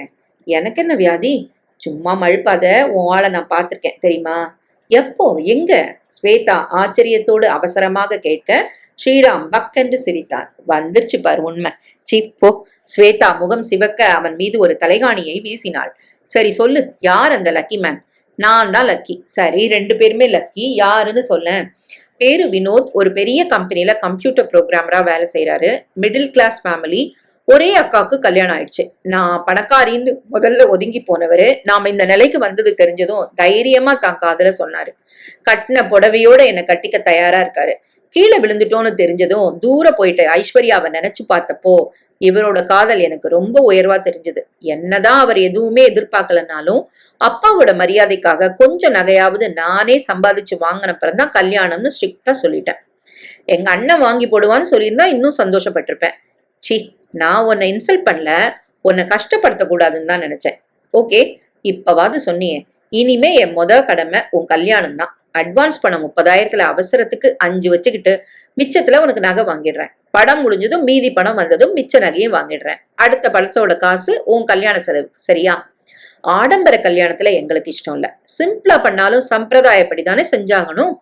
முதல்ல நீ 4 சூப்பர் ஹிட் படம் கொடு. என் கல்யாணம் இருக்கவே இருக்கே. ஸ்ரீராம் திரும்பி படுத்தான். தங்கையின் கல்யாணத்தை ஜாம் ஜாம் என்று நடத்த வேண்டும் என்று தீர்மானித்தான். சாப்பிட வாயண்டி. விட்டத்தை வெறித்து பார்த்தபடி படுத்திருந்த ஐஸ்வர்யா அம்மாவின் குரல் கேட்டதும் திடுக்கிட்டு திரும்பினாள். எனக்கு பசிக்கலம்மா, அப்புறமா சாப்பிடுறேன், நீ போய் சாப்பிடு. என்னடி திடீர்னு? தெரியல, வயிறு சரியா இல்ல. திரும்பி படுத்துக்கொண்டாள். அம்மா போய்விட்டாள். அழுகை வந்தது. தான் நிறைய தப்பு செய்து விட்டோம் என்று புரிந்தது. நடுத்தர வாழ்க்கை பிடிக்காதது ஒரு காரணம். தன் அழகுக்கு தான் இருக்க வேண்டிய இடம் ஒரு அரண்மனை என்ற எண்ணம் இன்னொரு காரணம். இந்த அழகுதான் ஸ்ரீராமின் காதலை அவள் காலடியில் கிடத்தியது. இதே அழகுதான் அவன் ஏழையாகி விட்டான் என்று தெரிந்ததும் விலக வைத்தது. அதன் பிறகும் இந்த அழகுதான் அபிஷேக்கை சுண்டி இழுத்தது. வேலைக்கு ஒரு காரில் அவள் பின்னால் அவன் சுற்றினான். மறுபடியும் காதலிக்க தயாரானாள். அவள் வீட்டுக்கு தெரியாமல் அவனோடு ஊர் சுற்றியதில் மிகுந்த த்ரில் இருந்தது. அம்மா அப்பாவை எதிர்த்து பேசும் தைரிய குணம் உள்ளுக்குள் வளர்ந்தது. அவர்கள் எதிர்த்தால் வீட்டை விட்டு வெளியேறி போய் அபிஷேக்கோடு வாழவும் மனம் தயாரானது. அதை அபிஷேக்கிடமும் அவள் சொன்னபோது அவன் சிரித்தான். நீயாவது வீட்டை விட்டு வரதாவது? நான் நம்ப மாட்டேன், வேற ஏதாவது பேசு. அதெல்லாம் இல்ல, எனக்கு நீங்க தான் முக்கியம். அப்பா அம்மாவை விடவா? எல்லா பொண்ணுக்குமே அப்படித்தானே. அப்பா அம்மாவை விட புருஷன் தானே முக்கியம். புருஷன்னே முடிவு பண்ணியாச்சா? அப்படிதான். இத நான் எப்படி நம்புறது? நம்பாட்டி போங்க. சரி, போயிடுறேன். அவன் எழுந்து நடக்க அவள் தடுத்தாள். எதுக்கு தடுக்கிற? நீ தான் போச்சொன்ன. அனுமார் மாதிரி நெஞ்ச கிழிச்சு காட்டவா? அதை விட சுலபமான வழி இருக்கு. ரத்தம் சிந்தாம நிரூபிக்கலாம். எப்படி? நாளைக்கு காத்தால இருந்து சாயந்தரம் வரைக்கும் என்னோட இருக்கணும். அது சரி, கொன்றுவாங்க வீட்டுக்கு தெரிஞ்சா. இப்பதானே சொன்ன அவங்க முக்கியம் இல்லைன்னு. அதுக்காக பிரச்சனைன்னு வந்தாதானே? பாத்தியா, அப்ப முக்கியம்னு சொன்னது பொய் இல்ல. சத்தியமா நீங்க தான் எனக்கு முக்கியம். அப்ப என் கூட வா. என்ன பயமா இருக்கா? என் நகை நுனி கூட உன் மேல படாது. ஜஸ்ட் உன் பக்கத்துல இருக்கிறதே பெரிய சோகம்னு தான் கூப்பிடுறேன். கார்ல தான் போறோம், வரப்போறோம். யாருக்கும் பயப்படாம வா. எங்க போறோம்? சும்மா லாங் டிரைவ். ஃபாரின்ல எல்லாம் அப்படித்தான் போவாங்க. போர் அடிச்சா காரை ஓரமா நிறுத்தி பேசுவோம், ரிலாக்ஸ் பண்ணிப்போம். சரியா? அவள் யோசித்தாள். காலையிலிருந்து மாலை வரை அவனுடன் இருப்பது என்பது பரவசமான விஷயம்தான். அதை இழப்பானேன். அம்மா கிட்ட என்னன்னு சொல்றது? ஃப்ரெண்டு வீட்டுக்கு போறேன்னு சொல்லிட்டு வா. ஐஸ்வர்யா சரி என்றாள். ஸ்வேதா வீடு என்றால் அம்மா சந்தேகப்பட மாட்டாள். சாயங்காலம் தாம்மா வருவேன் என்று சொல்லிவிட்டே கிளம்புவது இன்னும் உத்தமம். சரியா 6 மணிக்கு என்ன கொண்டு வந்து விட்டுறணும். ப்ராமிஸ் வேணா பண்ணவா? நம்புறேன். அப்ப சரியா 10 மணிக்கு டெலிபோன் ஆபீஸ் கிட்ட காத்துக்கிட்டு இருப்பேன், வந்துரு. அன்றிரவு முழுக்க இனம் புரியாத பரவசத்தில் தூக்கம் வரவில்லை. அவனோடு கற்பனையில் செய்த பிரயாணமே இவ்வளவு இனிமை என்றால் நிஜத்தில் எப்படி இருக்கும்? சிறகடித்தது அவள் மனசு. மறுநாள் அம்மாவை சாதுரியமாக நம்ப வைத்துவிட்டு கிளம்பினாள். டெலிபோன்ஸ் பில்டிங் அருகில் அபிஷேக் தன் காரோடு தயாராக காத்திருந்தான். பெட்ரோல் ஃபுல் டேங்க் போட்டாச்சு. சாயங்காலம் வரைக்கும் கவலை இல்ல, சீக்கிரம் ஏறு என்றான். கருப்பு கண்ணாடிகளை ஏற்றி விட்டான். ஏசியையும் தட்டி விட்டான். கார் மகாபலிபுரம் சாலையில் வழுக்கி கொண்டு சென்றது. எங்களுக்கு இங்க ஒரு ஃபார்ம் ஹவுஸ் இருக்கு, பாத்துட்டு போலாமா? எக்ஸலண்டா இருக்கும். அங்க யாராவது இருந்தா? தோட்டக்காரன் மட்டும்தான் இருப்பான், கிழவன். குழு குழுன்னு ஊட்டியில இருக்க மாதிரி இருக்கும் பாரேன். காரை சற்றே திருப்பி உட்பக்க சாலையில் ஓட்டினான். 15 நிமிட பிரயாணத்தில் காடு மாறி அடர்ந்திருந்த ஒரு ஃபார்ம் ஹவுஸுக்குள் நுழைந்தது. அவன் சொன்னால் போல் ஊட்டியில் இருப்பது போல்தான் இருந்தது. 50 ஏக்கர். இங்கே இல்லாத பழமரங்களே கிடையாது. மா, பலா, கொய்யா, மாதுளை, சப்போட்டா, ஆரஞ்சு எல்லாம் இருக்கும். முந்தையெல்லாம் எங்க ஃபேமிலியோட வீக்கெண்ட்ல இங்க வந்துருவோம். இப்ப எல்லாருமே பிஸி ஆயிட்டோமா, சேர்ந்து வர நேரமே கிடைக்கிறது இல்ல. அவங்கவுங்களுக்கு எப்போ டைம் கிடைக்குதோ தனியா வந்து ரிலாக்ஸ் பண்ணிட்டு போயிடுவோம். ரொம்ப அழகா இருக்குங்க இடம். அசல் ஊட்டி தான். செயற்கை அருவி கூட செட்டப் பண்ணி வச்சிருக்கோம் தெரியுமா? குளிக்கிறியா? அவன் சற்று தூரம் மரங்களுக்கு இடையில் சென்ற பாதையில் அவளை அழைத்து சென்று காட்டினான். சின்னதாய் குன்று மாதிரி கட்டி அதன் நாலா பக்கமும் நீர் வழிந்து கொண்டிருந்தது. இவ்வளவு பெரிய பணக்காரனா இவன்? ஐஸ்வர்யா பிரமித்தாள். அருவியில் குளிக்க வேண்டும் போல் இருந்தது. ஆமா, தோட்டக்காரர் இருப்பான் நீங்க. 50 ஏக்கர் பரப்பளவுல அந்த ஆளை எங்கிருந்து தேட? எங்கேயாவது இருப்பான். உனக்கு குளிக்கணும்னா குளி. வேணாம், வேற ட்ரெஸ் இல்ல. No problem. அந்த வீட்டுக்குள்ள என் தங்கையோட ட்ரெஸ் நிறைய இருக்கும், மாத்திக்கலாம். போய் குளி. பயமா இருந்தா நானும் சேர்ந்து குளிக்க தயார். நான் குளிச்சுட்டு வந்தப்புறம் நீங்க போங்க. அவள் அருவி நோக்கி ஓடினாள். தங்கத்தாமரை மகளே, அவன் சத்தம் போட்டு பாடியபடி சிரிப்போடு அரவிந்த் சாமி மாதிரி நடித்தான். நீதான் கஜோல், நான் தான் அரவிந்த் சாமி. இந்த பாட்டுல நடந்தாப்புல இப்ப இங்க நடக்க போகுது. உதப்பேன், தள்ளி போய் நில்லுங்க. நீ குளிக்கிறத பார்த்தா எனக்கும் ஆசையா இருக்கு. அவன் சட்டென்று தன் பேண்ட் ஷர்ட்டை கழட்டி விட்டு ஷார்ட்ஸோடு அருவிக்குள் நுழைந்து நின்றான். வேண்டுமென்றே அவளை சீண்டினான். கட்டி அணைத்து விடுவது போல் கிட்டே போய் பயமுறுத்தினான். இப்படி அவன் பயமுறுத்தி ஏமாற்ற ஒரு கட்டத்தில் அவன் நிஜமாகவே கட்டியணைத்துக் கொள்ள மாட்டானா என்று அவள் தேகம் தவிக்க ஆரம்பித்தது. லாங் டிரைவ் என்று அவன் சொன்னதே மறந்து ஃபார்ம் ஹவுஸிலேயே நேரம் கடந்தது. குளித்த பிறகு ஈர உடையோடு பண்ணையின் முகப்பில் இருந்த வீட்டுக்கு வந்தார்கள். உள்ளே ஒரு அறையின் வார்ட்ரோபில் நிறைய உடைகள் இருந்தது. என்ன அழகான வீடு! ஐஸ்வர்யா வியந்தாள். எங்க தாத்தா காலத்து பண்ண வீடு. அப்போ 10 ஏக்கர் தான். அதுக்கப்புறம் அப்பா தான் இதை 50 ஏக்கரா வளைச்சு போட்டாரு. ஒரு தோட்டக்காரனால எப்படி இதை சமாளிக்க முடியும்? அவன் குடும்பம் இங்கதான் வேலை செய்யறாங்க. ஒவ்வொருத்தர் ஒவ்வொரு மூலையில இருப்பாங்க. நான் வருவேன்னு தெரியாதே. தெரிஞ்சிருந்தா இந்நேரம் விருந்தோட காத்துட்டு இருப்பாங்க. இளநீரா வெட்டி வச்சிருப்பாங்க. தோட்டத்து பழமெல்லாம் இங்கதான் இருக்கும். ஆனா நமக்கு டிஸ்டர்பன்ஸா இருக்கும். பிரைவசியே கிடைக்காது. இப்ப பாரு, நீயும் நானும் மட்டும்தான். அவன் கிட்டே வந்து அவள் தோளை தொட்டு அழுத்த அவள் உடம்பு சிலிர்த்தது. மெல்ல மெல்ல நெருங்கினான். சிறிது சிறிதாய் அவன் அவளை ஆக்கிரமித்தான். அவன் கைகள் கற்கண்டாய் பேசிற்று அவன் வாய். அவள் அழகை வானலாவ புகழ்ந்தான். பெண்ணை வளைத்து போட ஆண் கொடுக்கும் லஞ்சம் இந்த புகழ்ச்சிதான். அடுத்த 1 மணி நேரம் யோசனையும் அறிவும் கட்டுப்பாடும் சுத்தமாய் மழுங்கி போயிற்று. சாரிடா, பெரிய தப்பு பண்ணிட்டேன். அவன் சொன்ன போது அழுகை வந்தது. பயப்படாத கண்ணம்மா, உன்னை விட்டுட மாட்டேன். நானே இப்படி நடக்கும்னு நினைக்கல. தொடமாட்டேன்னு வசனம் பேசுறது சுலபம். ஆனா சூழ்நிலையை ஜெயிக்கிறது ரொம்ப கஷ்டம்னு இப்ப புரியுது. இந்த தப்புக்கு நான் சீக்கிரமே பிராயச்சித்தம் பண்ணிடுறேன், சரியா? இன்னும் 10 நாள் தான். ஆஸ்திரேலியால இருந்து என் அப்பா வந்ததும் உங்க வீட்டுக்கு வந்து பொண்ணு கேட்கறது தான் என் வேலை, சரியா? ஐஸ்வர்யா கலக்கத்தோடு அவனை பார்த்தாள். எனக்கு பயமா இருக்கு அபிஷேக். ஒரு பயமும் வேணாம். 10 நாள் தான். 11வது நாள் நாங்க வரோம். கல்யாணத்தை நிச்சயம் பண்றோம். நம்ம கல்யாணம் ஜாம் ஜாம் நடக்குது. அதுக்கப்புறம் தைரியமா இதெல்லாம், சரியா? அவன் பேச அவள் முகம் சிவந்தது. 5 மணிக்கு அவர்கள் அங்கிருந்து புறப்பட்டார்கள். உடல் முழுக்க அவன் வாசனையோடு அவள் வீடு சேர்ந்தாள். இன்றோடு 10 நாள் முடிகிறது. நாளை அவன் பெற்றோரோடு வருவானா? இந்த 10 நாளில் அவனை சந்திக்கவும் முடியவில்லை. வழக்கமாய் சந்திக்கும் இடத்துக்கு போய் இவள் காத்திருந்ததுதான் மிச்சம். அவன் வரவில்லை. அவன் வீட்டுக்கு போன் பண்ணினாள். அபிஷேக் இல்லையா என்றாள். நீங்க யாரு? எதிர்முனை அதட்டியது. சட்டென்று போனை வைத்து விட்டாள். கண்டிப்பாக 10 நாள் கழித்து வருவான் என்ற நம்பிக்கையோடு வீட்டுக்கு வந்தாள்.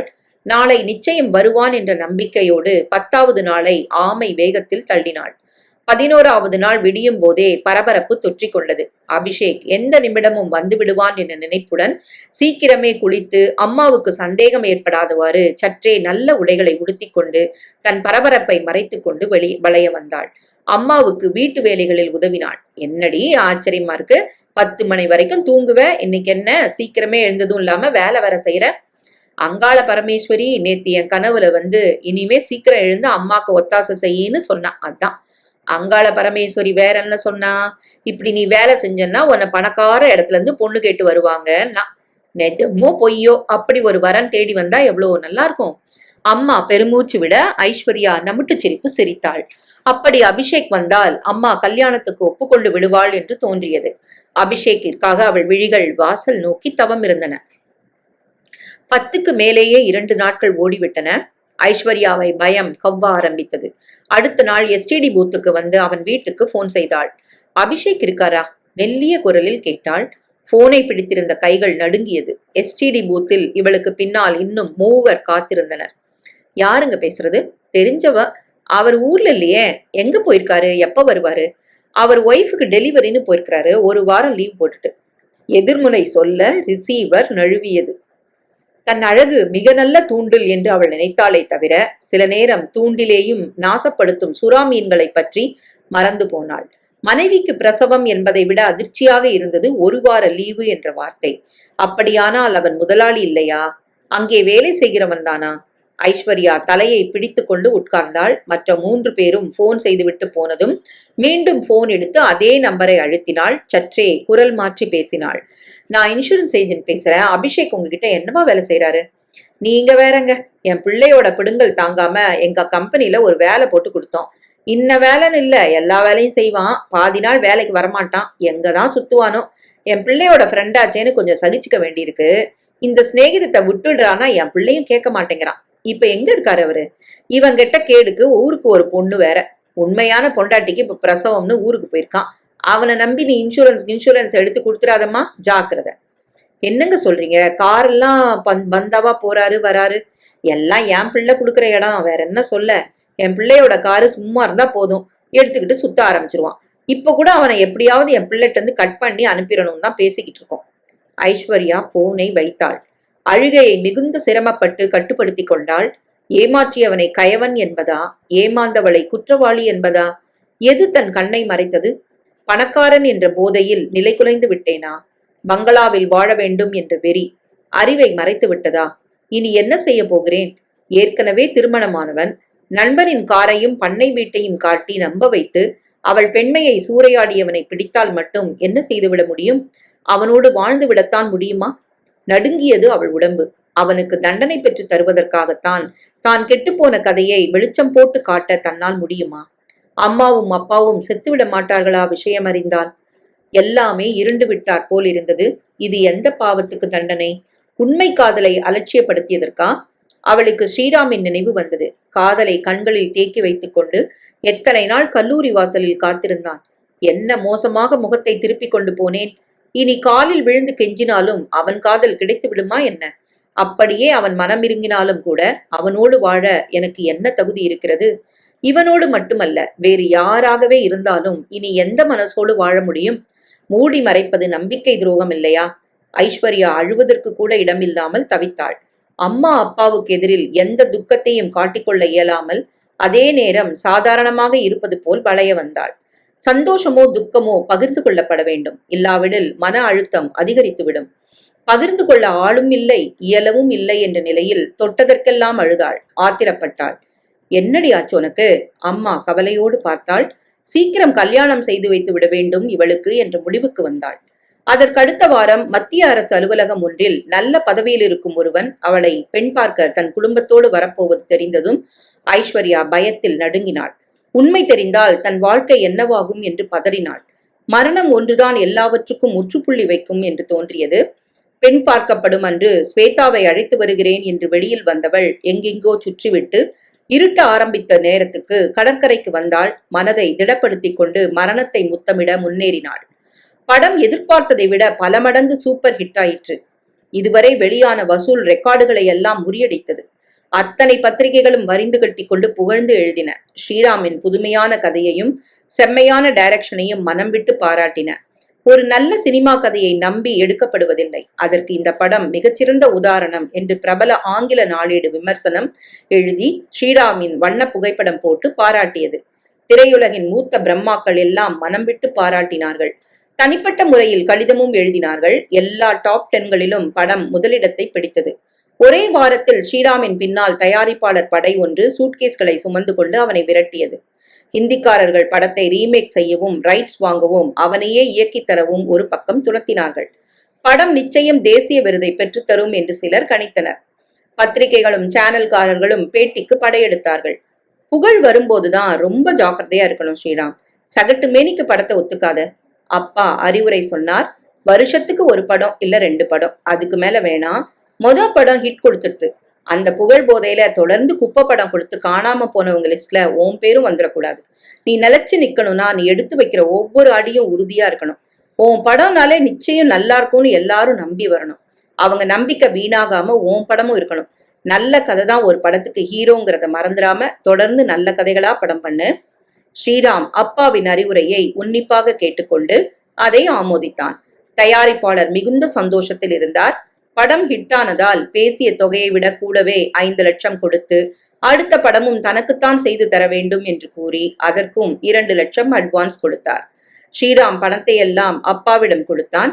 ஸ்வேதாவின் காதல் விவகாரத்தை சொல்லி உடனடியாக அவளது திருமணத்தை பேசி நிச்சயம் செய்ய சொன்னான். அடுத்து வந்த ஞாயிறன்று மாலை வழக்கம் போல குடும்பத்தோடு மிக சந்தோஷமான மனநிலையில் கடற்கரைக்கு சென்றான். அப்பாவும் அம்மாவும் காரிலேயே அமர்ந்தபடி காற்று வாங்க ஸ்ரீராமும் ஸ்வேதாவும் தண்ணீரில் நிற்க விரும்பி நடந்தார்கள். அலை வீசி வீசி அடிக்க பாதி உடைகள் தொப்பலாயிற்று. போது ஸ்வேதா இருட்டி போச்சு, கிளம்பு. ஸ்ரீராம் தன் பேண்ட் முனையை பிழிந்தபடி மேலே வந்தான். ஸ்வேதா மூச்சிறைக்க அவன் பின்னால் வந்து பதட்டத்தோடு எதையோ சுட்டிக்காட்டினாள். அவள் சுட்டிக்காட்டிய இடத்தில் ஏதோ ஒரு உருவம் கடலில் தத்தளித்துக் கொண்டிருக்க ஸ்ரீராம் மின்னல் வேகத்தில் கடலில் பாய்ந்தான். அந்த உருவத்தின் தலைமுடியை பற்றி தரதரவென இழுத்து கொண்டு கரைக்கு வந்தான். மெல்லிய வெளிச்சத்தில் அதன் முகத்தை பார்த்த ஸ்வேதா அலறினாள். ஐஸ்வர்யா! ஸ்ரீராம்! கடவுளே, என்னாச்சு இவளுக்கு? ஸ்ரீராம் திகைத்தான். மூக்கில் கை வைத்து பார்த்தான். சுவாசம் இருந்தது. நல்ல வேளை. அடுத்த வினாடி அவளை குப்புற போட்டு அழுத்தி அவள் குளித்திருந்த நீரை வெளியேற்றினான். நல்ல காலம். விபரீதமாகவில்லை. இப்போதுதான் நீரில் இறங்கியிருப்பாள் என்று தோன்றியது. 10 நிமிடத்தில் மெல்ல கண் விழித்தவள் ஸ்ரீராமையும் ஸ்வேதாவையும் பார்த்ததும் அதிர்ச்சியும் அவமானமும் ஒன்று சேர்ந்து தாக்க முகத்தை மூடிக்கொண்டு அழ ஆரம்பித்தாள். தனக்கு முன்னால் விரிந்து கிடந்த எல்லா பத்திரிகைகளையும் வெறித்து பார்த்தபடி அமர்ந்திருந்தாள் ஐஸ்வர்யா. எல்லாவற்றிலும் விதவிதமான போஸ்களில் அவளது வண்ணப்படங்கள். ஸ்ரீராமின் அடுத்த படத்தின் அழகிய கதாநாயகி இவளே என்ற செய்தியோடு முழுப்பக்க விளம்பரங்களும் வெளியாகி இருந்தது. அவளது அழகை பக்கம் பக்கமாக வர்ணித்திருந்தன. இளைஞர்களின் தூக்கத்தை இன்னும் 10-15 வருடத்துக்கு இந்த பெண் கெடுத்து விடுவாள் என்று எழுதியிருந்தது ஒரு பிரபல வார இதழ். சில பத்திரிகைகள் அட்டையிலேயே அவளது அழகிய உருவத்தை ஆப்செட்டில் அச்சிட்டிருந்தது. இந்த புகழ், பாராட்டு, பிரபல்யம் எல்லாமே ஸ்ரீராம் போட்ட பிச்சை. அவளுக்கு நடந்ததை எல்லாம் கேட்டுவிட்டு அவன் ஒரு வினாடி ஆழ்ந்த யோசனையில் ஆழ்ந்தான். பிறகு பேசினான். உன் மேல எனக்கு இப்ப காதல் இல்ல ஐஸ்வர்யா, ஆனா கருணை இருக்கு. தற்கொலை, கோழைத்தனம். உங்க அம்மா அப்பாவை எப்படியோ நீ பிரிய துணிஞ்சிட்டதுனால தானே இந்த முடிவுக்கு வந்த. இந்த துணிச்சலை வாழ்றதுக்கு காட்டினா என்ன? என் கதை தெரிஞ்ச யார் இனிமே என்ன? என் மனசே முள்ளா குத்துதே. நான் என்ன செய்வேன்? திருமண வாழ்க்கைக்கான முக்கியமான தகுதியை நான் இழந்துட்டேன் ஸ்ரீராம். உங்களை அவமானப்படுத்தினதுக்கு தெய்வம் என்ன நல்லாவே தண்டிச்சிருச்சு.